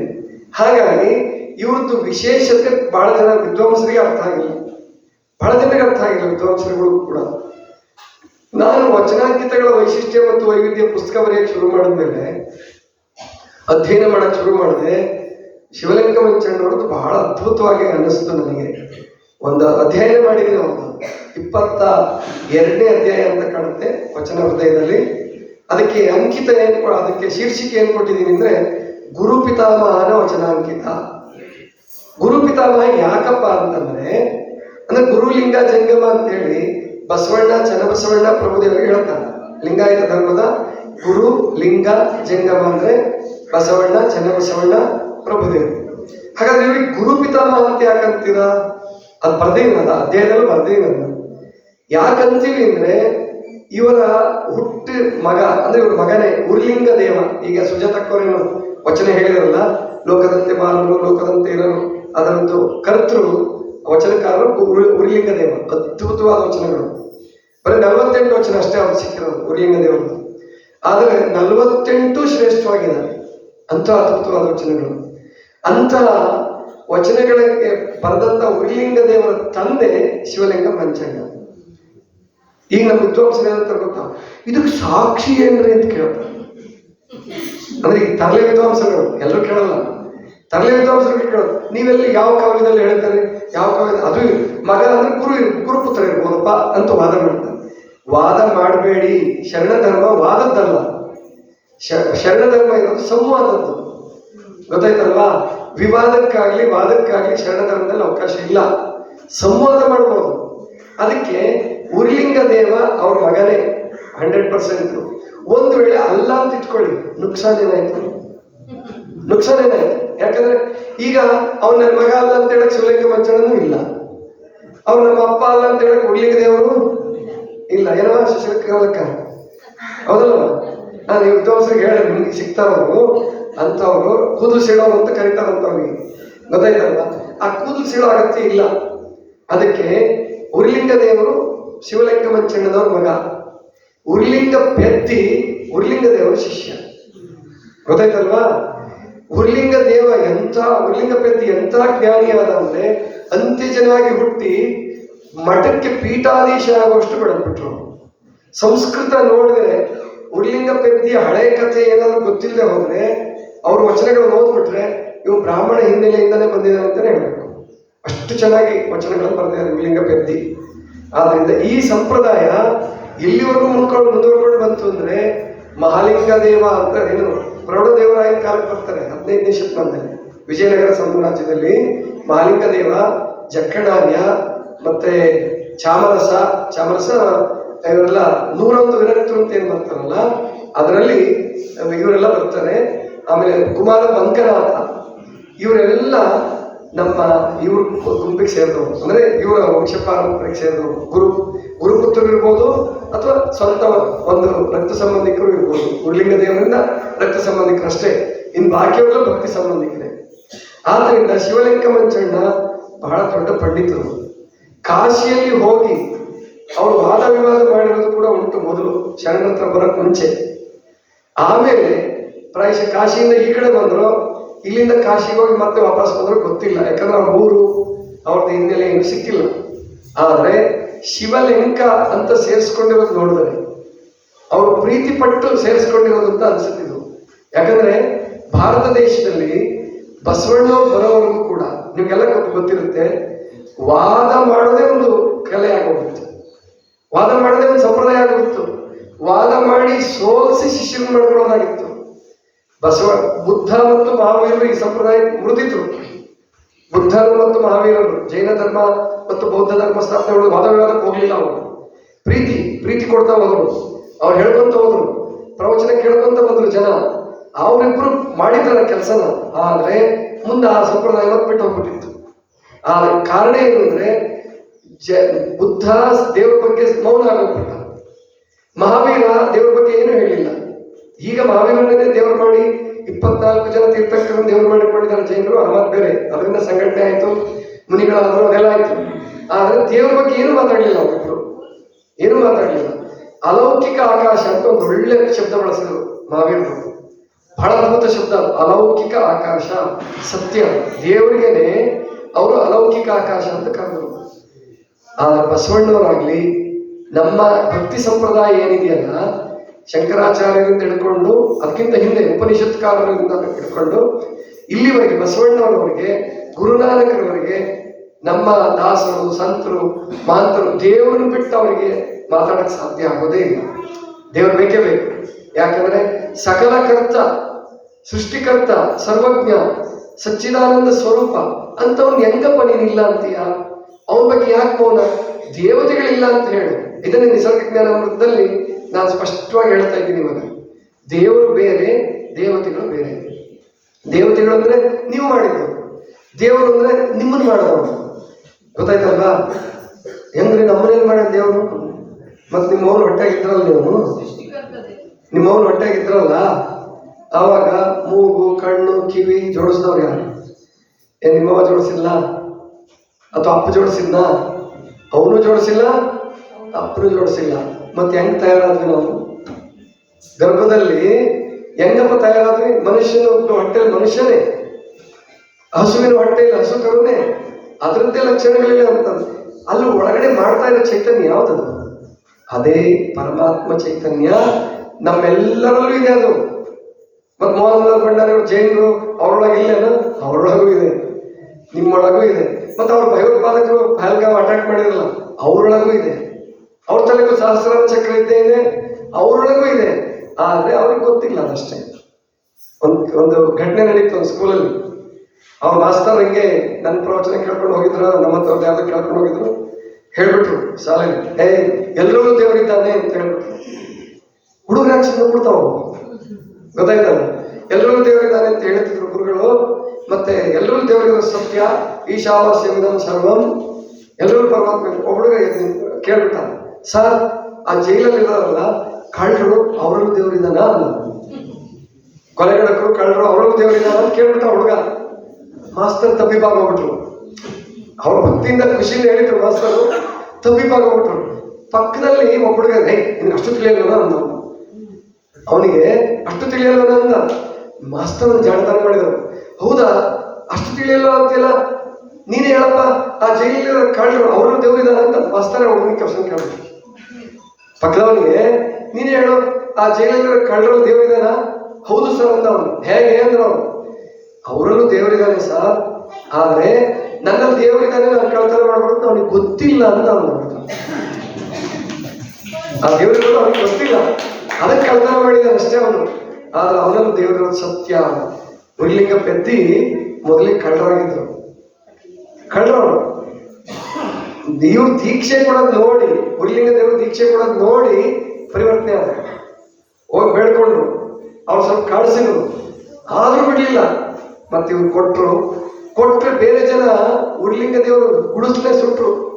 ಅಂತ್ಯ ಜನಕ್ಕೆ ಹೋಗಿ ಲಿಂಗ ಕೊಟ್ಟಿದೆಯಲ್ಲ ನೀನು ಅಂತ ಹೇಳಿ. ಆದ್ರೂ ಕೇಳಲಿಲ್ಲ ಅವನು. ನೀವು ಸುಡ್ರಿ ಪರವಾಗಿಲ್ಲ, ಇನ್ನೊಂದು ಗುಡಿಸ್ಲಾಕೋತೀವಿ ನಾವು ಗುರು ಸೇರಿದ್ರೆ ಅಂಥೇಳಿ ಅವರು ಅವನನ್ನು ಉದ್ಧಾರ ಮಾಡಿದ್ರು. ಸ್ವತಃ ಶಕ್ತಿ ಉರ್ಲಿಂಗ ಪೆದ್ದಿಯಲ್ಲೂ ಇತ್ತು. ವಾಲ್ಮೀಕಿಯಲ್ಲಿ ಶಕ್ತಿ ಇಲ್ಲದೆ ಹೋದ್ರೆ ಕೇವಲ 4 ಉಪದೇಶದಿಂದ ಏನೂ ಆಗಲ್ಲ. ಹಾಗಂತ ಶಕ್ತಿ ಇದೆ, ಉಪದೇಶ ಸಿಗಲಿಲ್ಲ ಅಂದ್ರೆ ಅದರಿಂದಲೂ ಏನೂ ಆಗಲ್ಲ. ಶಕ್ತಿನೂ ಬೇಕು, ಮಾರ್ಗದರ್ಶನನೂ ಬೇಕು, ಉಪದೇಶನೂ ಬೇಕು, ಸಾಧನೆ ಬೇಕು. ಇವೆಲ್ಲ ಕೂಡಿದರೆ ಒಬ್ಬ ವಾಲ್ಮೀಕಿ ತಯಾರಾಗ್ತಾನೆ, ವಾಲ್ಮೀಕಿ ಋಷಿ ತಯಾರಾಗ್ತಾನೆ, ಒಬ್ಬ ಉರ್ಲಿಂಗ ಪೆದ್ದಿ ತಯಾರಾಗ್ತಾನೆ. ಗೊತ್ತಾಯ್ತಲ್ವಾ? ಆದ್ರಿಂದ ನಮ್ಮ ನಿಸರ್ಗ ಜ್ಞಾನಾಮೃತ ಏನು ಕಾರ್ಯಕ್ರಮ ನಡೀತಾ ಇದೆ, ಅದು ಈ ಒಂದು ಚೈತನ್ಯವನ್ನು ಹೊರಗೆ ತೆಗೆಯೋದು. ನಿಮ್ಮಲ್ಲಿರ್ತಕ್ಕಂಥ ಚೈತನ್ಯ ನಿಮಗೆ ಸಂತೋಷ ಆಗುತ್ತಲ್ಲ. ಎಷ್ಟೋ ಜನ ಅಂತಾರೆ, ಫೋನಲ್ಲಿ ಹೇಳ್ತಾರೆ, ಬರೀತಾರೆ, ವಾಟ್ಸಪ್ಪಲ್ಲಿ ಬರೆದು ಕಳಿಸಿ, ನಿಮ್ಮ ಅಭಿಪ್ರಾಯ ಬರೆದು ಕಳಿಸಿ. ಬರೀ ಪ್ರಶ್ನೆ ಬರೆಯೋದಕ್ಕಿಂತ, ಬರೀ ಉತ್ತರ ಬರೆಯೋದಕ್ಕಿಂತ ನಿಮ್ಮ ಅಭಿಪ್ರಾಯ ಬರೆದು ಕಳಿಸಿ, ಚೆನ್ನಾಗಿರುತ್ತೆ. ಬರೀತಾರಲ್ಲಿ ತುಂಬಾ ಜನ ಬರೀತಾರೆ. ಏನಂತಾರಂದ್ರೆ, ನಮ್ಗೆ ಹೆಂಗೂ ಹೋಯ್ತು ಟೈಮ್ ಗೊತ್ತಾಗಿಲ್ಲ 15 ನಿಮಿಷ. ಆಮೇಲೆ ನಾವು ಶುರು ಮಾಡುವಾಗ ನಮ್ಮ ಸ್ನೇಹಿತರೊಬ್ಬರು ಟೀಚರ್ ಇದ್ದಾರೆ ಹುಬ್ಳಿಲಿ, ಅವರು ಕಣ್ಣು ಕಾಣಿಸ್ತಾರೆ ವಿಷಯ ಅಂತೇಳಿ, ಬುದ್ಧಿ ಎಷ್ಟು ಕಾರ್ಯಕ್ರಮ ಮಾಡ್ಬೇಕು ಅಂತ ಮಾಡಿದ್ದೀರಾ? 1 ವರ್ಷ ಮಾಡ್ಬೇಕು ಅಂತ ಮಾಡಿದೀನ್ರಿ ಅಂದೆ. 1 ವರ್ಷ ಪೂರ ನೀವು ಒಬ್ಬರೇ ಮಾತಾಡ್ತೀರಾ? ನಾನು ನೋಡ್ತೀನಿ ರೀ, ಒಂದು 25 ನಾನು ಮಾತಾಡ್ತೀನಿ. ಜನರಿಗೆ ಏನಾದ್ರು ಬೇಸರ ಬಂತು ಅಂದ್ರೆ ಚೇಂಜ್ ಮಾಡ್ತೀನಿ, ಬೇರೆಯವ್ರು ಮಾತಾಡಿಸ್ತೀನಿ. ಜನರಿಗೆ ಬೇಸರ ಬರಲಿಲ್ಲ ಅಂದ್ರೆ ನಾನೇ ಮಾತಾಡ್ತೀನಿ. ಈಗ 40 ಸಂಚಿಕೆಗಳು ಅಂದ್ರೆ 38ನೇ ಮನೆ ಪ್ರಸಾರ ಆಯ್ತು. ಇದುವರೆಗೂ ಒಬ್ರು ಯಾಕೆ ಮಾತಾಡ್ತೀರ ಸಾಕು ನಿಲ್ಸಿಂದ ಒಬ್ರು ಬರೆದಿಲ್ಲ. ಹೇಳೋರೆಲ್ಲೂ ಸಂತೋಷ ಪಡ್ತಿದ್ದಾರೆ, ನನಗೂ ಬೇಜಾರಾಗಿಲ್ಲ, ಕೇಳೋರ್ಗೂ ಬೇಜಾರಾಗಿಲ್ಲ. ಆದ್ರಿಂದ ನಾನೇ ಮುಂದುವರಿಸ್ತೀನಿ ಅಂತ ತೊಂದರೆ ಇಲ್ಲ. ಗೊತ್ತಾಯ್ತಲ್ಲ? ಆದ್ರಿಂದ ಇಷ್ಟು ವಿಶೇಷವಾಗಿ ಮತ್ತೆ ಈ ಮೀಡಿಯಾದವರೊಂದು ಆರೋಪ ಮಾಡ್ತಿದ್ರು ಜನರ ಮೇಲೆ. ಸಿನಿಮಾದವರು, ಟಿವಿಯವರು ಮತ್ತು ರೇಡಿಯೋದವರು ಹೇಳ್ಬಿಡ್ತಿದ್ರು, ಯಾಕೆ ಕೆಟ್ಟ ಚಿತ್ರಗೀತೆ ಯಾಕೆ ಆಗ್ತೀರಾ ಅಂತ ಕೇಳ್ತಿದ್ದೆ ನಾನು. ಕೆಟ್ಟ ಚಿತ್ರಗೀತೆ ಯಾಕೆ ಆಗ್ತೀರಾ, ಒಳ್ಳೇದಾಗಕ್ಕೆ ಬರಲ್ಲ. ಇಲ್ಲ ರೀ, ಜನ ಅದನ್ನೇ ಇಷ್ಟಪಡ್ತಾರೆ.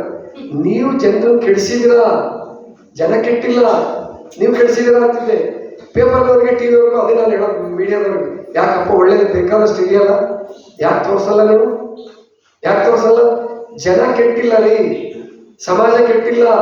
ಸಮಾಜ ಕೆಡಿಸೋದು, ಅದನ್ನು ಉದ್ಧರಿಸೋದು ನಮ್ಮ ಕೈಯಲ್ಲಿದೆ, ಮೀಡಿಯಾದವ್ರ ಕೈಯಲ್ಲಿದೆ, ಗುರುಗಳ ಕೈಯಲ್ಲಿದೆ.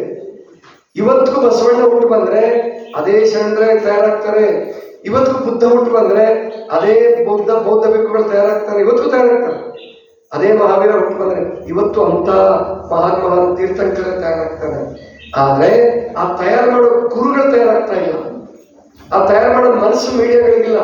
ನೀವು ಜನರನ್ನು ಕೆಡಿಸ್ಬಿಟ್ಟು ಸಮಾಜ ಕೆಟ್ಟಿದೆ ಅಂದ್ರೆ ನೋಡಿ, ಇವತ್ತು ನಾವು ಒಳ್ಳೆಯದನ್ನೇ ಮಾತಾಡ್ತಿದ್ದೀನಿ, ಜೋಕ್ ಇಲ್ಲ ಅದರಲ್ಲಿ.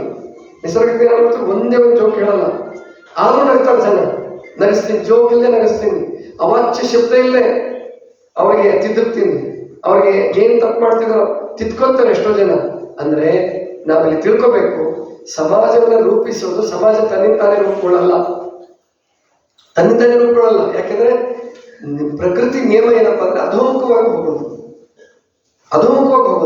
ಹೌದಲ್ರಿ? ಕೆಳಮುಖವಾಗಿ ಹೋಗೋದು ಪ್ರಕೃತಿ ನಿಯಮ. ನೀರು, ಯಾವುದೇ ವಸ್ತು ಗ್ರಾವಿಟೇಷನ್ ಫೋರ್ಸ್ ಅಲ್ಲಿ ಕೆಳಗಡೆ ಹೊರಟೋಗುತ್ತೆ. ಹಾಗೆ ಮನುಷ್ಯನ ಮನಸ್ಸು ಕೂಡ ಅಷ್ಟೇ. ಕೆಳಗೆ ಜಗ್ಗದು ಬಹಳ ಸುಲಭ, ಕುಡುಕರಾಗಕ್ಕೆ ಸಾಹಸ ಮಾಡಬೇಕಾಗಿಲ್ಲ, ಕಳ್ಳರಾಗಕ್ಕೆ ಸಾಹಸ ಮಾಡಬೇಕಾಗಿಲ್ಲ, ಬೈಯಕ್ಕೆ ಸಾಹಸ ಮಾಡಬೇಕಾಗಿಲ್ಲ, ಕೆಟ್ಟದ್ದನ್ನು ಮಾಡಕ್ಕೆ ಸಾಹಸ ಮಾಡಬೇಕಾಗಿಲ್ಲ. ಸಾಕ್ರೆಟಿಸ್ ಹತ್ರ ಒಬ್ಬ ಬರ್ತಾನೆ, ಒಬ್ಳು ಸಾಕ್ರೆಟಿಸ್ ಹಂಗೆ ಮಾತಾಡ್ತಾ ಕೂತಿರ್ತಾನೆ. ಮಾತಾಡ್ತಾ ಕೂತಿದ್ದ ಒಂದು 7-10 ಹುಡುಗರು ಯುವಕರು ಎಲ್ಲ. ಈಗ ಸಾಕ್ರೆಟಿಸ್ ಓದಿರ್ಲಿಲ್ಲ, ಆದ್ರೆ ಅವ್ರು ಮಾತು ಕೇಳಕ್ಕೆ ಜನರಿಗೆ ಬಹಳ ಸಂತೋಷ. ಯುವಕರಿಗೆ ಒಂದು 10 ಹುಡುಗರು 15 ಹುಡುಗರು ಸುತ್ತ ಕೂತ್ಕೊಂಡು ಕೇಳ್ತಾ ಇದ್ರು. ಅಲ್ಲುಗಳು ನಾರಿ ಗೊತ್ತಲ್ಲ, ಪುಣ್ಯಾಂಗ ಏನೋ ವೇಶ್ಯೆ ಅಂತ ಕರೀತಾರಲ್ಲ, ಆಕೆ ಬಂದು ಬಹಳ ಸುಂದರಿ. ಅವಳಿಗೆ ಸಾಕ್ರೆಟಿಸ್ ಸವಾಲಾಗಿದ್ಲು, ಓಹೋ ಏನಪ್ಪ ಬಹಳ ಜೋರಾಗಿ ಮಾತಾಡ್ತಿದೀಯಾ, ಏನು ಇಷ್ಟೆಲ್ಲ ಕೂತಿದಾರಲ್ಲ ಇವರು, ಏನು ಇವೆಲ್ಲ ಸಿದ್ಧಪುರುಷ ಅಂತ ತಿಳ್ಕೊಂಡಿದ್ದೇನು ನೀನು, ಇವ್ರನ್ನ ಕೆಲ್ಸಕ್ಕೆ ಎಷ್ಟೊತ್ತು ಬೇಕಪ್ಪ ಅಂದ್ರು. ಅಂದ್ಲಾಕೆ ಹಾಸ್ಯ ಮಾಡಿಲ್ಲ, ಇವ್ರನ್ನ ಕೆಲ್ಸಕ್ಕೆ ಎಷ್ಟೊತ್ತು ಬೇಕು ನೋಡು, ಒಂದೇ 1 ಗಂಟೆಯಲ್ಲಿ ಇಷ್ಟು ಜನರನ್ನ ಕೆಡಿಸ್ಬಿಡ್ತೀನಿ ನಾನು. ಸಾಕ್ರೆಟಿಸ್ ಅಂತಾನೆ 1 ಗಂಟೆನಲ್ಲಿ ಯಾಕೆ ಬೇಕು ಅವ್ರನ್ನ ಕೆಡ್ಸಕ್ಕೆ, 5 ನಿಮಿಷದಲ್ಲಿ ಕೆಟ್ಟ ಹೋಗ್ತಾರೆ. ಕೆಡಬೇಕಂದ್ರೆ ಉದ್ಧರಿಸಕ್ಕೆ ಸಮಯ ಬೇಕು, ಉದ್ಧರಿಸಕ್ಕೆ ಸಾಕ್ರೆಟಿಸ್ ಬೇಕು, ಕೆಡ್ಸಕ್ಕೆ ಯಾರು ಬೇಕಾದ್ರೂ ಕೆಡಿಸ್ಬೋದು, ಕೆಡೋದಕ್ಕೆ ಯಾರು ಬೇಕಾದ್ರೂ ಕೆಡ್ಬೋದು. ಸಾಧನೆಗೆ ಪ್ರಯತ್ನ ಬೇಕು, ಕೆಡಕ್ಕೆ ಪ್ರಯತ್ನ ಬೇಕಾಗಿಲ್ಲ. ಆದ್ರಿಂದ ನಾವೆಲ್ಲ ಈ ಶಿವಾನುಭವದ ಗುರಿ, ಈ ಶಿವಾನುಭವದ ಉದ್ದೇಶ ಏನಪ್ಪಾ ಅಂತಂದ್ರೆ ನಮ್ಮನ್ನ ನಾವು ಸುಧಾರಿಸ್ಕೊಳ್ಳೋದು, ಸಾಧ್ಯವಾದಷ್ಟು ಮಟ್ಟಿಗೆ ಒಳ್ಳೆಯದನ್ನೇ ಪ್ರಸಾರ ಮಾಡ್ತಾ ಹೋಗೋದು. ಶಿವಲಿಂಗ ಮಂಚಣ್ಣ ಅದ್ಭುತವಾದಂತಹ ಪಂಡಿತರು ಶಿವಲಿಂಗ ಅಂತ ಇಟ್ಕೊಂಡಿದಾರಲ್ಲ, ಯಾಕೆ ಅಂದ್ರೆ ಅವ್ರಿಗೆ ಈ ಪಾಂಡಿತ್ಯದಿಂದ ಬೇಜಾರಾಗಿತ್ತು. ವಾದ ವಿವಾದ ಮಾಡಿ ಮಾಡಿ ಮಾಡಿ ಮಾಡಿ ಬೇಜಾರಾಗಿತ್ತು. ಬೇಜಾರಾಗಿದ್ರಿಂದ ಅವರು ಶಿವಲಿಂಗ, ಲೆಂಕ ಅಂದ್ರೆ ಭೃತ್ಯ, ಸೇವಕ, ನಾನು ಶಿವನ ಸೇವಕ ಅಂತೇಳಿ ಶಿವಲಿಂಗ ಮಂಚಣ್ಣ ಅಂತ ಹೆಸರಿಟ್ಕೊಂಡಿದ್ದಾರೆ. ಅವ್ರ ವಚನಗಳಂತೂ ಇಷ್ಟು ಅದ್ಭುತವಾಗಿದ್ದಾವೆ. ವಚನ ಹೃದಯ ಪುಸ್ತಕ ಈಗ ನಿಮ್ಮಲ್ಲಿ ಅನೇಕ ಜನರ ಕೈಯಲ್ಲಿದೆ, ಓದ್ಕೊಳ್ಳಿ. ಅದರಲ್ಲಿ ಪ್ರತಿಯೊಂದು ಅಧ್ಯಾಯನು 3 ಸಾರಿ ಓದ್ರಿ, 4 ಸಾರಿ ಓದ್ರಿ ಅಂತ ಅದ್ಭುತವಾದಂತಹ ಪುಸ್ತಕ ಇದೆ ಅದು. ಅದರಲ್ಲಿ ಅವ್ರ ವಚನಗಳು ಇಷ್ಟು ಅದ್ಭುತವಾಗಿದ್ದಾವೆ. ಒಂದೇ ಒಂದು ಪದದಲ್ಲಿ ಒಂದು ಪುಸ್ತಕ ಆಗುವಷ್ಟು ಸಾರಾಂಶ ಹೇಳ್ಬಿಡ್ತಾರೆ. ಒಂದು ಸಾಮಾನ್ಯ ಲಿಂಗಾಯತ ಧರ್ಮದೊಂದು ಪ್ರಕ್ರಿಯೆ ಇದೆ, ಅದನ್ನ ಎಷ್ಟು ಸರಳವಾಗಿ ಹೇಳ್ತಾರೆ ನೋಡಿ. ಗುರು ಸೇವೆಯಲ್ಲಿ ತನುಕರಾಗಿ, ಲಿಂಗ ಸೇವೆಯಲ್ಲಿ ಮನಕರಾಗಿ, ಜಂಗಮ ಸೇವೆಯಲ್ಲಿ ಧನಕರಾಗಿ, ಮಹಾಘನವನರಿದಲ್ಲಿ ಪ್ರಕೃತಿ ಕರಗಿ, ನಿಜ ನಿಶ್ಚಯವಾಗಿ ನಿಂದಾತನೇ ಸದ್ಭಕ್ತನು ಈಶಾನ್ಯ ಮೂರ್ತಿ ಮಲ್ಲಿಕಾರ್ಜುನ ಲಿಂಗದಲ್ಲಿ. ಅವರ ಅಂಕಿತ ಈಶಾನ್ಯ ಮೂರ್ತಿ ಮಲ್ಲಿಕಾರ್ಜುನ ಲಿಂಗ. ಯಾವಾಗ ತಿಳ್ಕೊಳ್ಳಿ, ಶರಣರು ಸಾಮಾನ್ಯವಾಗಿ ಎಲ್ಲ ಶರಣರು ಹೆಚ್ಚಾಗಿ 770 ಅಮರಗಣಗಳಲ್ಲಿ ಒಂದು 600 ಜನ ಅಮರಗಣಗಳದ್ದು ಮಾತ್ರ ತಗೊಳ್ತೇನೆ. 1,96,000 ಬಿಟ್ಟಿದ್ದೀನಿ ನಾನು, ಆಮೇಲೆ ಹೇಳೋಣ ಯಾವಾಗ ಸಂದರ್ಭ ಬಂದಾಗ. 770 ಅಮರಗಣಗಳ ಮುಕ್ತಾತ್ಮರಲ್ಲಿ 600 ಜನ ಶೈವ ಮಾರ್ಗದಿಂದ ಬಂದಂಥವು. ವಿವಿಧ ಶೈವಗಳೇನಿದ್ವಲ್ಲ, ವೀರಶೈವ, ಕಾಳಮುಖ ಶೈವ, ಪಾಶುಪತ ಶೈವ, ಕಾಪಾಲಿಕ ಶೈವ, ಹಿಂಗೆ ಅನೇಕ ಸಪ್ತ ಶೈವಗಳಿದ್ವು, ಅಷ್ಟಶೈವಗಳು, 100 ಶೈವ ಪದ್ಧತಿಗಳಿದ್ವು. ಅದರಿಂದ 600 ಜನ ಬಂದಿದ್ದಾರೆ. ಇನ್ನು 170 ಜನ ಸ್ವಲ್ಪ ಆ ಕಡೆ ಈ ಕಡೆ ಬಂದಿದ್ದಾರೆ. ಅಂಕಿತಗಳನ್ನ ರಚನೆ ಮಾಡಿಕೊಳ್ಳುವಾಗ ಬಸವಣ್ಣನವರು ಪ್ರತಿಯೊಬ್ಬರಿಗೂ ಸ್ವಾತಂತ್ರ್ಯ ಕೊಟ್ಟಿದ್ದಾರೆ. ನೀನು ಹಿಂಗೆ ಇಟ್ಕೋಬೇಕು ವಚನಾಂಕಿತ ಅಂತ ಯಾರಿಗೂ ಕಂಡೀಷನ್ ಮಾಡಿಲ್ಲ. ಗುಪ್ತ ಮಂಚಣ್ಣ ಅಂತ ಬರ್ತಾನೆ ಶರಣರಲ್ಲಿ, ಗುಪ್ತ ಮಂಚಣ್ಣ. ಅವ್ರ ವಚನಾಂಕಿತ ಯಾರಿಗಾರು ಗೊತ್ತಿದೆಯಾ? ಅವ್ರ ಹೆಸರು ಗೊತ್ತಿಲ್ಲ ಪಾಪ, ಇನ್ನು ವಚನಾಂಕಿತ ಎಲ್ಲಿ ಗೊತ್ತಾಗಬೇಕು. ಗುಪ್ತ ಮಂಚಣ್ಣ, ಅವನ ಹೆಂಡತಿ ಲಕ್ಷ್ಮಮ್ಮ, ಇಬ್ರು ವಚನಕಾರರು. ಒಂದೊಂದು ವಚನ ಸಿಕ್ಕಿದೆ. ಗುಪ್ತ ಮಂಚಣ್ಣ ಒಂದು 2-3 ವಚನ, 4 ವಚನ ಸಿಕ್ಕಿರ್ಬೋದು. ಗುಪ್ತ ಮಂಚಣ್ಣನ ಅಂಕಿತ ಏನಪ್ಪಾ ಅಂದ್ರೆ ನಾರಾಯಣ ಪ್ರಿಯ ರಾಮನಾಥ, ನಾರಾಯಣ ಪ್ರಿಯ ರಾಮನಾಥ. ಮತ್ತೆ ಶರಣರು ಈ ಕವಿಗಳೇನಾದ್ರು ವೀರಶೈವರೇ ಆಗಿದ್ರೆ ಕವಿಗಳವರು ವೀರಶೈವ ಮಾಡಿಬಿಟ್ರು. ಸತ್ಯಕ್ಕ ಯಾರೋ ಜಂಗಮ ಬಂದ, ಏನೋ ಹೇಳ್ದ, ಅದಕ್ಕೆ ಹರಿತು ಜೋಳಿಗೆ ಇದಕ್ಕೆ, ಇವೆಲ್ಲ ಕವಿಗಳ ಕಲ್ಪನೆ ಹೊರತು ವಾಸ್ತವ ಅಲ್ಲ. ಅವರಷ್ಟು ಉಗ್ರರಾಗಿರಲಿಲ್ಲ. ನಮ್ಮ 12ನೇ ಶತಮಾನದ ಶರಣರು. ತಮಿಳುನಾಡಿನ ಶೈವರು ಕೂಡ ಉಗ್ರರು ಇರ್ಬೋದೋ ಗೊತ್ತಿಲ್ಲ. ಸಾಮಾನ್ಯ ಭಕ್ತರಾದವ್ರು ಯಾರು ಉಗ್ರರು ಇರಲ್ಲ. ಹರಿಯಾಣ, ರಾಘವಾಂಕ, ಭೀಮಕವಿ ಇವರು ಉಗ್ರನ್ನು ಮಾಡಿರ್ಬೋದು, ಗೊತ್ತಾಯ್ತಲ್ಲ. ಆದರೆ ಅವರು ನಾರಾಯಣ ಪ್ರಿಯ ರಾಮನಾಥ ಅಂತ ವಚನಾಂಕಿತ ಇಟ್ಕೊಂಡಿದ್ದಕ್ಕೆ ಯಾರೂ ಅವನೇನು ಆಕ್ಷೇಪಣೆ ಮಾಡಿಲ್ಲ, ಅನುಭವ ಮಂಟಪದಿಂದ ಹೊರಗಾಕಿಲ್ಲ, ಅಥವಾ ಅವನ ವಚನ ಭಂಡಾರದಿಂದ ಅವನ ವಚನನೇ ತೆಗೆದಾಕಿಲ್ಲ. ಅವನ ವಚನನೂ ಕಾಪಿ ಮಾಡಿದ್ದಾರೆ. ಇಲ್ಲಿವರೆಗೂ ವಚನ ಇಟ್ಕೊಂಡು ಬಂದಿದ್ದಾರಲ್ಲ, ಅಂದ್ರೆ ಎಂಥ ವಿಶಾಲ ದೃಷ್ಟಿ ಇತ್ತು. ವಚನಾಂಕಿತಗಳನ್ನು ಇಟ್ಕೊಳ್ಳೋಕೆ ಪ್ರತಿಯೊಬ್ಬರು ಸ್ವಾತಂತ್ರ್ಯರಿದ್ರು, ಪ್ರತಿಯೊಬ್ಬರು ಸ್ವಾತಂತ್ರ್ಯ. ಹಾಗೆ ಇವರು ಶಿವಲಿಂಗ ಮಂಚಣ್ಣ ವಚನಾಂಕಿತ ಏನಂತ ಇಟ್ಕೊಂಡಿದ್ದಾರೆ ಅಂದ್ರೆ ಈಶಾನ್ಯ ಮೂರ್ತಿ ಮಲ್ಲಿಕಾರ್ಜುನ ಲಿಂಗ. ಲಿಂಗ ಅಂತ ಸೇರಿಸ್ಕೊತಾರ ಅವ್ರು. ಯಾಕಂದ್ರೆ ಈ 12 ಜ್ಯೋತಿರ್ಲಿಂಗಗಳಿದ್ವಲ್ರಿ, ನಿಮಗೆ ಶ್ಲೋಕ ಬರ್ಬೋದು ಯಾರಿಗಾದ್ರು, ಸೌರಾಷ್ಟ್ರ ಸೋಮನಾಥಂಚ ಶ್ರೀಶೈಲ ಮಲ್ಲಿಕಾರ್ಜುನ ಬರ್ತದ. ಅದರಲ್ಲಿ ಎಲ್ಲೂ ಕೂಡ 12 ಜ್ಯೋತಿರ್ಲಿಂಗಗಳ ಹೆಸರಿನಲ್ಲಿ ಎಲ್ಲೂ ಲಿಂಗ ಅನ್ನೋ ಶಬ್ದ ಬಂದಿಲ್ಲ, ಯಾವುದಕ್ಕೂ ಲಿಂಗ ಅನ್ನೋ ಶಬ್ದ ಇಲ್ಲ. ಶರಣರು ಮಾತ್ರ ತಮ್ಮ ವಚನಾಂಕಿತಗಳಲ್ಲಿ ಲಿಂಗ ಅನ್ನೋ ಶಬ್ದ ಇಟ್ಕೊಂಡ್ರು.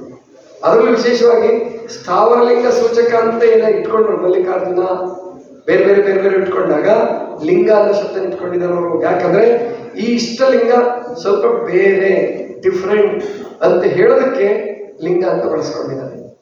ಆದ್ರಿಂದ ವಚನಾಂಕಿತ ಅವತ್ತು ಈಶಾನ್ಯ ಮೂರ್ತಿ ಮಲ್ಲಿಕಾರ್ಜುನ ಲಿಂಗ.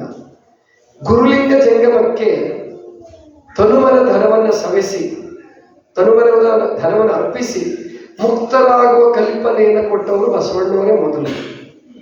ಅದಕ್ಕಿಂತ ಮುಂಚೆ ನಿಮ್ಮ ಶೈವದ ಯಾವ ಮಾರ್ಗದಲ್ಲೂ ಕೂಡ ಕನ್ನಡ ಶಬ್ದದ ಬರೋದಿಲ್ಲ. ಕನ್ನಡ ಪ್ರಕಾರ ಗುರುಲಿಂಗ ಜಂಗಮ ತನುಮನ ಧನ ಬರಲ್ಲ.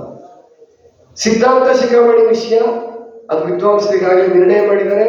ಇವ್ರು ಹೇಳದಂಗೆ ಯಾವುದೋ ಕಾಲದಲ್ಲಿತ್ತು, ಯುಗ ಯುಗಗಳ ಆಚೆ ಇತ್ತು ಅನ್ನೋದು ಸುಳ್ಳು, ಬೋಗಸ್. ಅದು ಸಿದ್ಧಾಂತ ಶಿಖಾಮಣಿ ರಚನೆ ಆಗಿರೋದು 16-17ನೇ ಶತಮಾನದ ನಡುವೆ.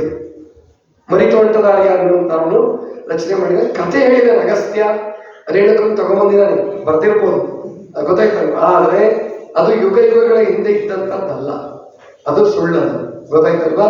ಅದಕ್ಕೆ ನಾವು ಸತ್ಯವನ್ನು ತಿಳ್ಕೋಬೇಕು ಅಂದ್ರೆ ವಚನಾಂಕಿತಗಳ ಬೆನ್ನ ಹತ್ತಿರ ನೀವು ಸತ್ಯ ತಿಳ್ಕೊಬೇಕು.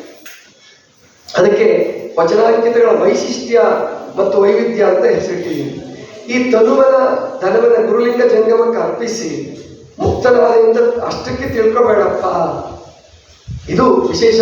ಒಳ್ಳೆ ನಮ್ಮ ಶಿವಲಿಂಗ ಮಂಚಣ್ಣವರ ವಿಶೇಷ ಏನಪ್ಪ ಅಂದ್ರೆ, ಇಷ್ಟಕ್ಕೆ ನನ್ನ ಕತೆ ಮುಗೀತು, ನಾನು ಉದ್ಧಾರ ಆದರೆ ಇನ್ನು ಜನ್ಮ ಜನ್ಮಗಳೇ ಇಲ್ಲ ಅಂತ ತಿಳ್ಕೊಬೇಡ, ಇನ್ನೂ ಒಂದಿದೆ ಸಾಧನೆ ಅಂತ ಹೇಳಿದ್ರು. ಮಹಾಘನವನರಿನಲ್ಲಿ ಪ್ರಕೃತಿಕರಾಗಿ, ಪ್ರಕೃತಿ ಗುಣ ಏನಿದೆ ಅವರ ಹುಟ್ಟು ಗುಣಗಳು, ಹಸಿವು, ವಿಷಯ, ನಿದ್ರೆ, ಮೈಥುನ, ಹಾಗೆ ಸಿಗ್ಮಂಡ್ ಫ್ರಾಯ್ಡ್ 14 ಹುಟ್ಟು ಗುಣಗಳನ್ನು ಗುರುತಿಸ್ತಾನೆ. ನಮ್ಮ ಪ್ರಾಚೀನ ಋಷಿಗಳು ಇದು ಅರಿಷಡ್ ವರ್ಗಗಳು, ಅಷ್ಟಮದಗಳು, ಪಂಚಕ್ಲೇಶಗಳು, ಇವೆಲ್ಲ ಸಪ್ತವ್ಯಸನಗಳು, ಇವು ಕೂಡ ಹುಟ್ಟು ಗುಣಗಳೇ. ಇನ್ಸ್ಟಿಂಕ್ಟ್ ಅಂತ ಕರೆದ ಇವೆಲ್ಲ ಹುಟ್ಟು ಗುಣಗಳಿವು. ಈ ಹುಟ್ಟು ಗುಣಗಳನ್ನ ನಾವು ಗೆಲ್ಲೇಬೇಕು. ಅಲ್ಲಿ ತನಕ ನೀನು ಏನು ಸಿದ್ಧ ಪುರುಷನೂ ಅಲ್ಲ ಅಂತ ಹೇಳ್ತಾವ. ಮಹಾಘನವನ್ನು ಅರಿಬೇಕು. ಬರೀ ಇಷ್ಟಲಿಂಗಕ್ಕೆ ನಿಂತ್ಕೊಳ್ಳೋಂಗಿಲ್ಲ ನೀನು.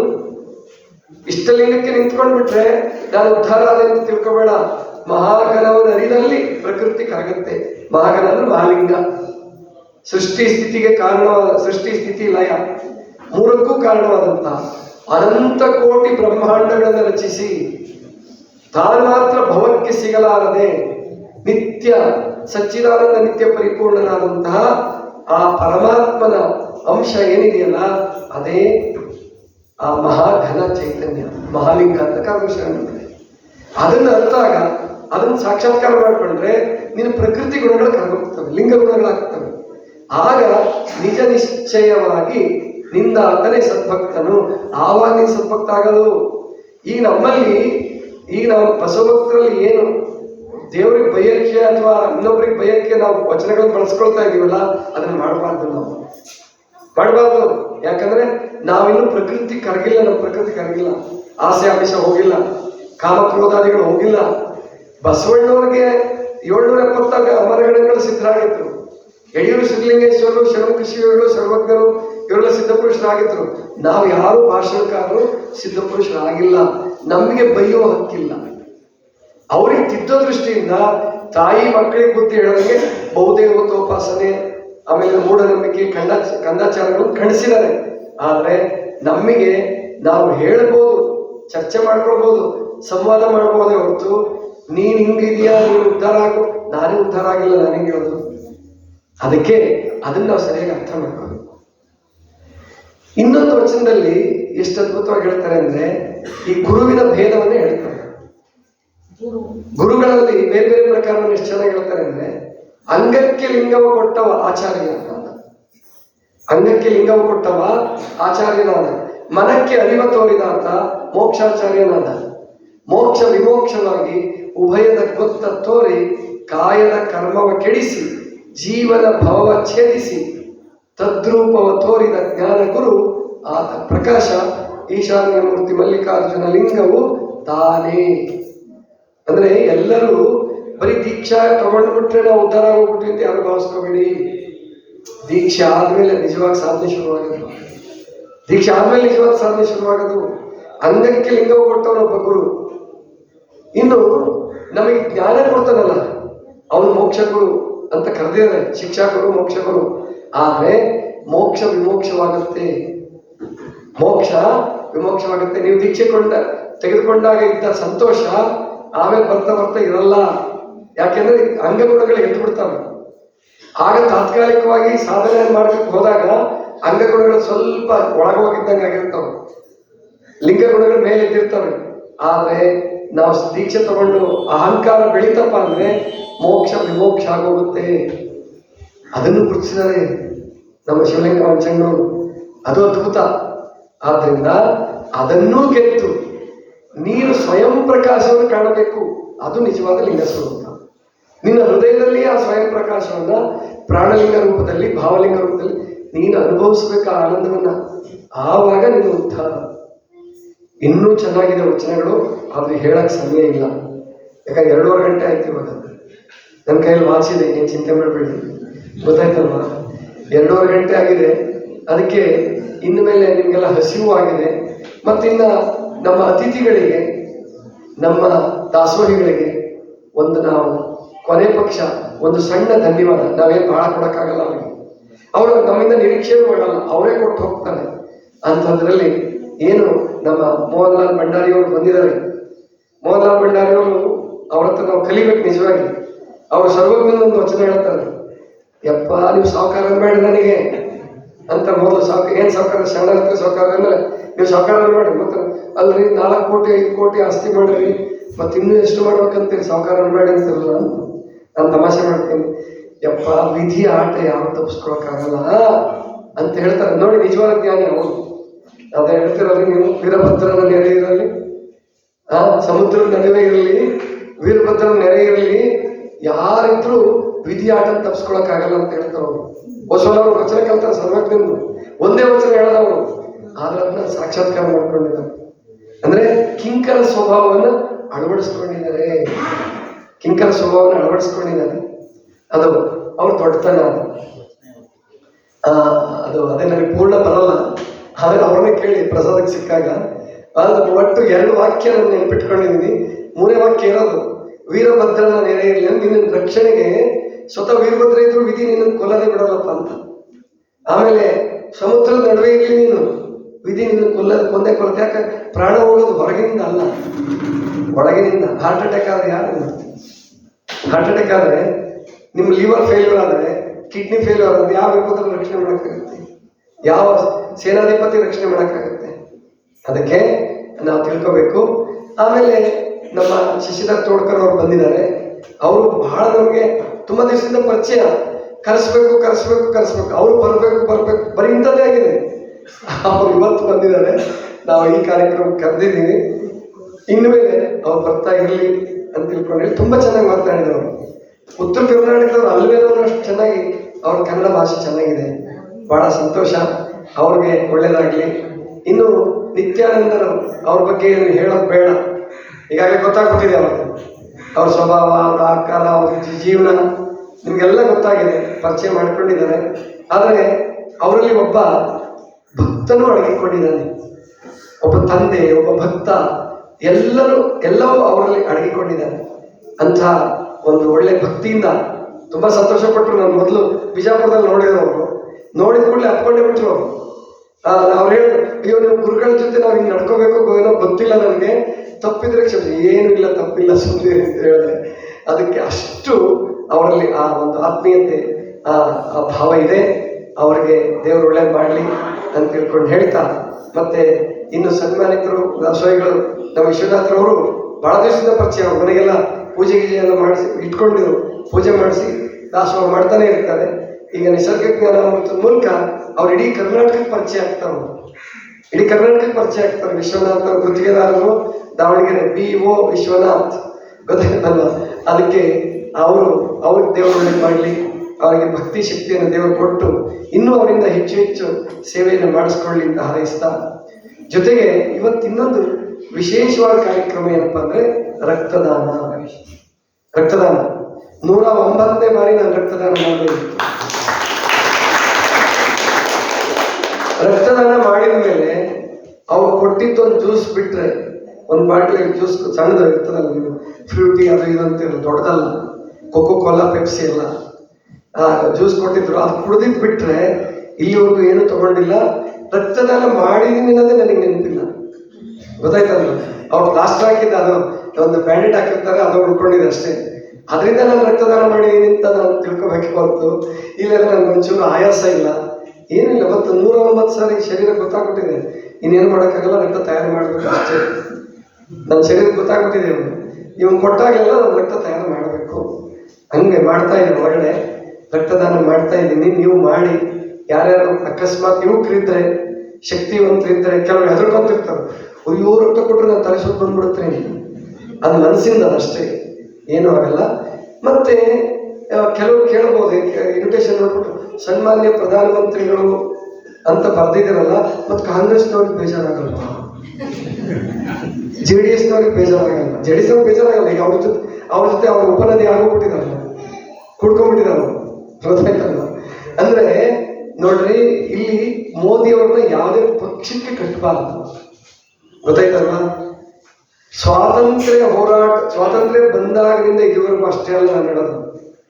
ಸ್ವಾತಂತ್ರ್ಯಕ್ಕಿಂತ ಹಿಂದಿನಿಂದಲೂ ತಗೊಳ್ಳಿ, ಮಹಾತ್ಮ ಗಾಂಧೀಜಿಯವರಿಂದ ಇಲ್ಲಿವರೆಗೆ ಪ್ರಾಯಶಃ 22 ವರ್ಷ ಆಗ್ತಾ ಬಂತು. 22 ವರ್ಷ ಆಯಿತು, 23ನೇ ವರ್ಷ ಇದು.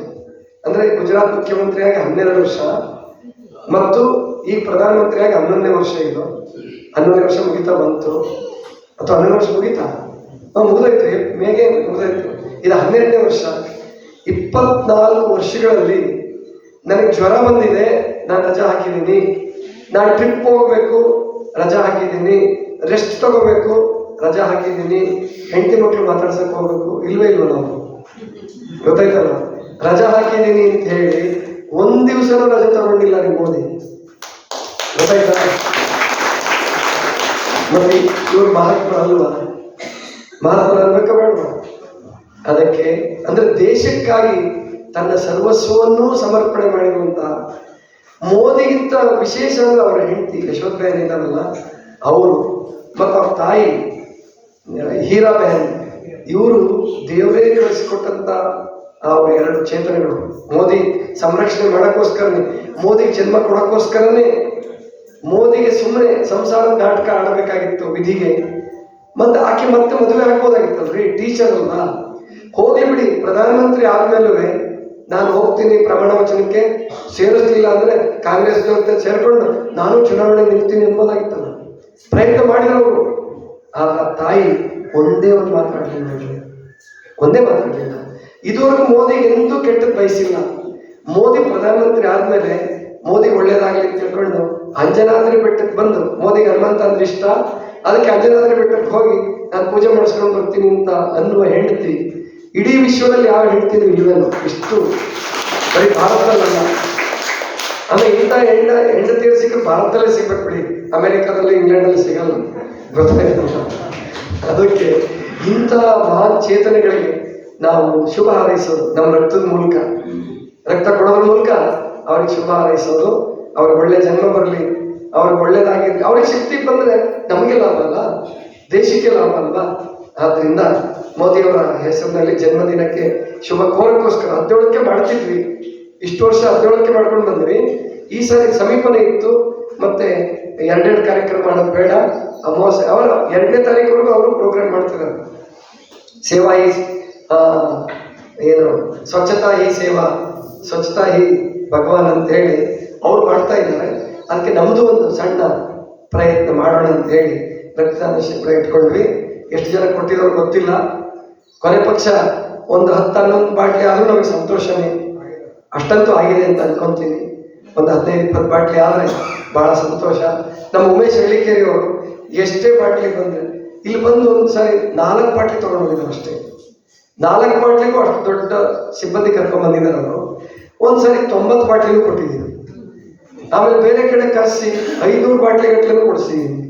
ನಮ್ಮ ಪ್ರವಚನದಾಗೆ ಬೆಂಗಳೂರಿಗೂ ಅವ್ರನ್ನ ಕರೆಸಿದ್ದೀನಿ. ನಾವು ಪ್ರವಚನ ಇದ್ದಲ್ಲೆಲ್ಲ ರಕ್ತದಾನ ಶಿಬಿರ ಮಾಡ್ತಿದ್ವಿ ಅವಾಗ. ಈಗ ಪ್ರವಚನಕ್ಕೆ ಹೋಗೋದೇ ಕಡಿಮೆ ಮಾಡ್ಕೊಂಡಿದ್ದೀನಿ. ಉಮೇಶ್ ಹಳ್ಳಿಕೇರಿ ಅವ್ರಿಗೆ, ಅವರ ಸಿಬ್ಬಂದಿ ವರ್ಗದವ್ರಿಗೆ ಎಲ್ಲರಿಗೂ ಶುಭಾಶಯವನ್ನು ಕೋರೋಣ. ಮೋದಿಯವರು ಈಗ ಹೆಟ್ರಿಕ್ ಆಗುತ್ತೆ ಈ ಸಾರಿ, ಬರೀ ಹೆಟ್ರಿಕ್ ಆಗಬಾರದು, ಮುಂದೆ 4ನೇ ಸಾರಿಗೂ ಗೆದ್ದು ಬರಲಿ ಅಂತ ಹಾರೈಸೋಣ. ಅಂದ್ರೆ ನೆಹರು ರೆಕಾರ್ಡ್ ಮುರಿಬೇಕು. 17 ವರ್ಷ ನೆಹರು ಪ್ರಧಾನಮಂತ್ರಿ ಆಗಿದ್ದಾರೆ. ಅವ್ರ ರೆಕಾರ್ಡ್ ಮುರಿದು 20 ವರ್ಷ ಆಗಲಿ, 25 ವರ್ಷ ಆಗಲಿ, ಆಯುಷ್ಯ ಇಟ್ಟಿದ್ರೆ 30 ವರ್ಷನೂ ಆಗಲಿ ಅಂತ ಹಾರೈಸೋಣ. ಅವರ ಪ್ರಧಾನಮಂತ್ರಿ ಆಗಿದ್ದಷ್ಟು ದಿವಸ ದೇಶಕ್ಕೂ ಒಳ್ಳೇದು, ಅಷ್ಟೇ ಅಲ್ಲ ವಿಶ್ವಕ್ಕೂ ಒಳ್ಳೇದಾಗುತ್ತೆ. ಟ್ರಂಪನ್ ಮನಸ್ಸಿನಲ್ರಿ, ಟ್ರಂಪನ್ ಮನಸ್ಸಿನವರು. ನೀವೆಲ್ಲ ಯಾವ ಲೆಕ್ಕದವರಪ್ಪ? ರಾಹುಲ್ ಗಾಂಧಿ, ಆಮೇಲೆ ತೇಜಸ್ವಿ, ನೀವೆಲ್ಲ ಯಾವ ಲೆಕ್ಕದವರು ಪಾಪ? ನೀವು ಸುಮ್ಮನೆ ಮೋದಿ ಜೊತೆಗೆ ಸುಮ್ಮನೆ ಒಂದು ಒಳ್ಳೆ ಮಾತಾಡ್ಕೊಂಡಿದ್ರು ನೀವು ಉದ್ಧಾರ ಆಗುತ್ತಿದ್ರಿ, ಗೊತ್ತಾಯ್ತಲ್ವ? ಆದ್ರೆ ಸುಳ್ಳೆ ಹೇಳ್ಕೊಂತ, ವಿರೋಧ ಮಾಡ್ಕೊಂತ, ವಿರೋಧಕ್ಕಾಗಿ ವಿರೋಧ ಮಾಡ್ತಾ ಇದ್ದೀರಾ. ಇಡೀ ವಿಶ್ವ ಒಪ್ಕೊಂಡಿದೆ ಮೋದಿಯನ್ನ. ಟ್ರಂಪನ್ ಮನಸ್ಸಕ್ಕೆ ಬೇರೆಯವ್ರು ಯಾರ ಕೈಲೂ ಆಗಿರ್ಲಿಲ್ಲ. ಆಮೇಲೆ ಅವನು ಚೈನಾದ ಅಧ್ಯಕ್ಷ, ಅವನು ಮೋದಿ ಹೇಳೋದಕ್ಕೆ ಕೇಳೋದಕ್ಕೆ ಇವಾಗ ನಿಮ್ ದೇಶಕ್ಕೆ ಬರ್ತೀನಿ, ಬಾರಪ್ಪ. ಅವ್ರು ವೈರಿಗಳು ನೋಡಿದ್ರೆ ನಾನು ಬರ್ತೀನಿ, SCO ಬರ್ತೀನಿ, ಬಾ, ಕೈ ಕೊಡುತ್ತೀನಿ, ಬಾ, ಬಹಳ ಸಂತೋಷ. ಇದು ರಾಜಕಾರಣದಲ್ಲಿ ಬೇಕಾಗಿರೋದು. ಈ ಶಕ್ತಿ, ಈ ಯುಕ್ತಿ, ಶಕ್ತಿ ಯುಕ್ತಿ ಎರಡೂ ಇದೆ. ಅದಕ್ಕೋಸ್ಕರ ಇಂಥ ಒಬ್ಬ ಪ್ರಧಾನಮಂತ್ರಿ ನಮಗೆ ಬೇಕು, ಭಾರತ ದೇಶಕ್ಕೆ ಬೇಕು. ಅದಕ್ಕೆ ನಾವು ಈ ಕೆಲಸ ಮಾಡ್ತಾ ಇದ್ದೀವಿ. ಎಲ್ಲರೂ ರಕ್ತದಾನ ಮಾಡಿ ಅಂತ ತಿಳ್ಕೊಂಡು ಹಾರೈಸ್ತಾ, ಮತ್ತೆ ಚಂಪಕ್ಮಾಲ ಬಹಳ ಚೆನ್ನಾಗಿ ಮಿಮಿಕ್ರಿ ಮಾಡಿದ್ದಾರೆ. ಮಿಮಿಕ್ರಿಗಿಂತ ಹಾಡಬೇಕಾಗಿತ್ತೇನೋ ಅನ್ನಿಸ್ತು. ಯಾಕೆ ಅವ್ರು ಸಂಗೀತ ಕಲ್ತಿದಾಗ ಗೊತ್ತಿರಲಿಲ್ಲ ನಮಗೆ. ವಿದ್ವತ್ ಆಗಿದೆ ಅಂತ ಕೇಳಿ ತುಂಬಾ ಸಂತೋಷ ಆಯಿತು. ಒಳ್ಳೆ ಸಾಧಕಿ ಅವರು. FD ಆಗಿ ಟ್ರೆಜರಿನಲ್ಲಿ ಇದ್ರು ಕೂಡ ಅವರ ಜೀವನ ಸಾಧಕೀಯ ರೀತಿಯಲ್ಲೇ ಇದೆ. ಅವ್ರಿಗೆ ಒಳ್ಳೇದಾಗಲಿ ಅಂತ ತಿಳ್ಕೊಂಡು ಹಾರೈಸ್ತಾ, ಮತ್ತೆ ಎಲ್ಲರೂ ಪ್ರತ್ಯಕ್ಷವಾಗಿ ಪರೋಕ್ಷವಾಗಿ ಮತ್ತೆ ನಮ್ಮ ಹೆಸರು ಹೇಳಿಲ್ಲ ಅಂತ ಯಾರು ಬೇಜಾರು ಮಾಡ್ಕೋಬೇಡಿ ಎಂದು. ಆಮೇಲೆ ನಿಸರ್ಗ ಜ್ಞಾನಾಮೃತದ ಕಾರ್ಯಕ್ರಮದಲ್ಲಿ ಒಂದು ಕೆಲವರು ಬಂದಿಲ್ಲ, 21 ಜನ ಇತ್ತು. ಕುರುವತ್ತಿಯ ಶಾರದವ್ರಿಗೆ ಮೊದಲೇ ಕೊಟ್ಟಿದ್ವಿ. 20 ಜನ ಬರ್ಬೇಕಾಗಿತ್ತು. ಅದರಲ್ಲಿ ಒಂದು 10-15 ಜನ ಅಷ್ಟೇ ಬಂದಂಗೆ ಕಾಣ್ತಾರೆ. ಬಾಕಿಯವ್ರಿಗೆ ಪೋಸ್ಟಲ್ಲಿ ಕಳಿಸ್ಕೊಡ್ತೀವಿ ಅಂತ ತಿಳ್ಕೊಂಡು ಹೇಳ್ತಾ, ನಿಸರ್ಗ ಜ್ಞಾನಾಮೃತದ ಎಲ್ಲ ಶ್ರೋತೃಗಳು, ಅದರಲ್ಲಿ ವಿಶೇಷವಾಗಿ ಒಬ್ರು ಮಾತ್ರ ವಿಶೇಷ ಒಬ್ರು ಹೆಸರು ಹೇಳ್ಬಿಡ್ತೀನಿ. ಯಾಕಂದ್ರೆ ಅವರು ಒಂಥರ ಸಾಧಕರಿದ್ದಂಗೆ. ನಮ್ಮ ಲಕ್ಷ್ಮಿ ಹಾನಗಾಲ್ ಅಂತ ಬಂದಿದ್ದಾರೆ, ಬಹಳ ಹಿರಿಯ ಜೀವ, ಅಂದ್ರೆ ತಾಯಿ. ಅವರು ಸುಮಾರು ಅವ್ರದ್ದು ಕಾಳಜಿ ಎಷ್ಟಿದೆ ಅಂದ್ರೆ, ಅವಾಗ ಹಿಂಗೆ ಮಾತಾಡಿದ್ವಿ, ನಿಮ್ ಚಿಂತನೆ ಬಹಳ ಚೆನ್ನಾಗಿತ್ತಮ್ಮ ಅಂತ ಹೇಳಕ್ ಫೋನ್ ಮಾಡಿದ್ದೆ. ಅವಾಗ ಅವ್ರು ಕೇಳಿದ್ರು, ಸ್ವಾಮೀಜಿ 1 ತಿಂಗಳಿಗೆ ಎಷ್ಟು ಬರ್ಬೋದು ಇದಕ್ಕೆ ದಾಸೋಹ ಮಾಡೋದಕ್ಕೆ, ನಿಸರ್ಗ ಜ್ಞಾನಾಮೃತಕ್ಕೆ ಎಷ್ಟು ಖರ್ಚು ಬರ್ಬೋದು ಅಂತ ಕೇಳಿದ್ರು. ಇಲ್ಲ ಮನೆ 14,000 ಮೇಲೆ ಬರುತ್ತೆ. ಅಯ್ಯೋ ನಮ್ಮ ಕೈಲಿ ಅಷ್ಟು ಕೊಡೋಕ್ಕಾಗಲ್ಲ. ಪಾಪ ಅವರು ತಾವು ಏನೋ ಕಾಯಕ ಮಾಡಿ ಬದುಕ್ತಾ ಇರ್ತಕ್ಕಂಥವ್ರು, ಆದ್ರೂ ಮಾಡಬೇಕಲ್ಲ ಅನ್ನೋ ಇಚ್ಛೆ ಇದೆಯಲ್ಲ, ಅದು ನಂದು ದಾಸೋಹ ಸೇರಲಿ ಅನ್ನೋ ಇಚ್ಛೆ ಇಟ್ಕೊಂಡಿದಾರಲ್ಲ, ಅದು ಬಹಳ ದೊಡ್ಡದು ಅಂತ. ಅನೇಕ ಜನ ಬಂದಿದ್ದಾರೆ. ದಾವಣಗೆರೆಯಿಂದ MU ಸಿದ್ದಯ್ಯನವರು ಎಂಜಿನಿಯರ್ ಬಂದಿದ್ದಾರೆ. ಬೇರೆ ಬೇರೆ ದೂರದಿಂದ ಎಲ್ಲ ಬಂದಿದ್ದಾರೆ. ಅವ್ರಿಗೆಲ್ರಿಗೂ ಶುಭವಾಗ್ಲಿ ಅಂತ ತಿಳ್ಕೊಂಡು ಹಾರೈಸ್ತಾ, ಮತ್ತೆ ನಿಮ್ದು ಯಾವ್ದಾದ್ರು ಹೆಸರು ಬಿಟ್ಟು ಹೋಗಿದ್ರೆ ನಿಮ್ಮ ಹೆಸರು ನಮ್ಮ ಮನಸ್ಸಿನಲ್ಲಿದೆ, ಗೊತ್ತಾಯ್ತಲ್ವ ಅಂತ ಹೇಳ್ತಾ ಎಲ್ರಿಗೂ ದೇವರು ಶುಭವನ್ನ ಹಾರೈಸ್ಲಿ. ಎಲ್ರಿಗೂ ವಿಶ್ವಗುರು ಬಸವಣ್ಣನವರು ದಯಾಮಯ ಅಂತ ಪರಮಾತ್ಮ ಸನ್ಮಂಗಳ ಮಾಡಲಿ. ಆಮೇಲೆ ಇನ್ಮೇಲೆ ನೀವು ಏನಂತ ಬದುಕ್ರಿ ಗೊತ್ತಾ? ರೋಗ ಆಗಿದೆ ಅಂತ ಬದುಕಬೇಡಿ, ವಯಸ್ಸಾಗಿದೆ ಅಂತ ಬದುಕಬೇಡಿ. ಮೋದಿಗಾಗಿ ಬದುಕೋಣ, ದೇಶಕ್ಕಾಗಿ ಬದುಕೋಣ. ಯಾಕಂದ್ರೆ ಇಲ್ಲಾದ್ರೂ ಮುಂದಿನ ಪೀಳಿಗೆ ಬೈತಾರೆ ನಿಮಗೆ, ನಮ್ಮನ್ನ ಬೈಕೊಂತಾರೆ. ಇವರು ಕಾಡು ಕಡ ದೇಶ ಕೆಡಿಸಿದ್ರು, ಭ್ರಷ್ಟಾಚಾರ ಮಾಡಿ ದೇಶ ಕೆಡಿಸಿದ್ರು, ಸುಳ್ಳು ಹೇಳಿ ದೇಶ ಕೆಡಿಸಿದ್ರು, ಪುಕ್ಕಟೆ ಕೊಟ್ಟು ದೇಶ ಕೆಡಿಸಿದ್ರು. ಬೈಸ್ಕೋಬೇಕಾ ನೀವು? ಹಂಗೆ ಬೈಸ್ಕೋಬಾರ್ದು ಅಂತಿದ್ರೆ ದೇಶಕ್ಕಾಗಿ ಬದುಕ್ರಿ, ಪರಿಸರ ಸ್ವಚ್ಛವಾಗಿ ಇಟ್ಕೊಳ್ಳಿ. ದೇಶ ನಿಮ್ದು, ಅಲ್ಲಿ ನಿಮ್ಮ ಉದ್ಧಾರವೂ ಇದೆ. ದೇಶದ ಉದ್ಧಾರಕ್ಕಾಗಿ, ದೇಶಕ್ಕಾಗಿ ಮಾಡಿದ್ರೆ ನಮ್ಮ ಉದ್ಧಾರವಿದೆ ಅಂತ ತಿಳ್ಕೊಂಡು ಹೇಳ್ತಾ ಎಲ್ಲರಿಗೂ ಶುಭವನ್ನು ಕೋರಿ ನನ್ನ ಮಾತುಗಳನ್ನು ಮುಗಿಸ್ತಾ ಇದ್ದೀನಿ. ಸರ್ವರಿಗೂ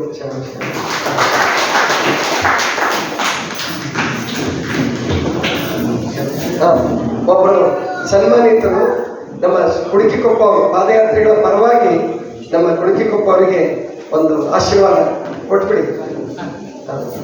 ಆಶೀರ್ವಾದ ಮಾಡ್ತಾ ಇದ್ದಾರೆ ಸನ್ಮಾನ. ಓಂ ಗುರು ಬಸವ ಪ್ರಭು ವರ ಗುರು ಶರಣ ವಿಭೋ ಆಶ್ರಿತ ಜನ ಸಂರಕ್ಷಕ ಆಶ್ರಿತ ಜನ ಸಂರಕ್ಷಕ ಸದ್ಗುರು ಬಸವ ಪ್ರಭು ವರ ಗುರು ಶರಣ ವಿಭೋ ಶರಣಾರೋ ಕರುಣಿ ಪರಮ ಪುರುಷನು ನೀ ಕರುಣಾ ಸಿಂಧೂನಿ ದೀನರ ಬಂಧುನಿ ಶುಭಗ ಗಾತ್ರನು ನೀ ಪ್ರೇಮ ನೇತ್ರನು ನೀ ಪರಮಾಚರಿತನು ನೀ ಜ್ಞಾನ ಭರಿತನು ನೀ.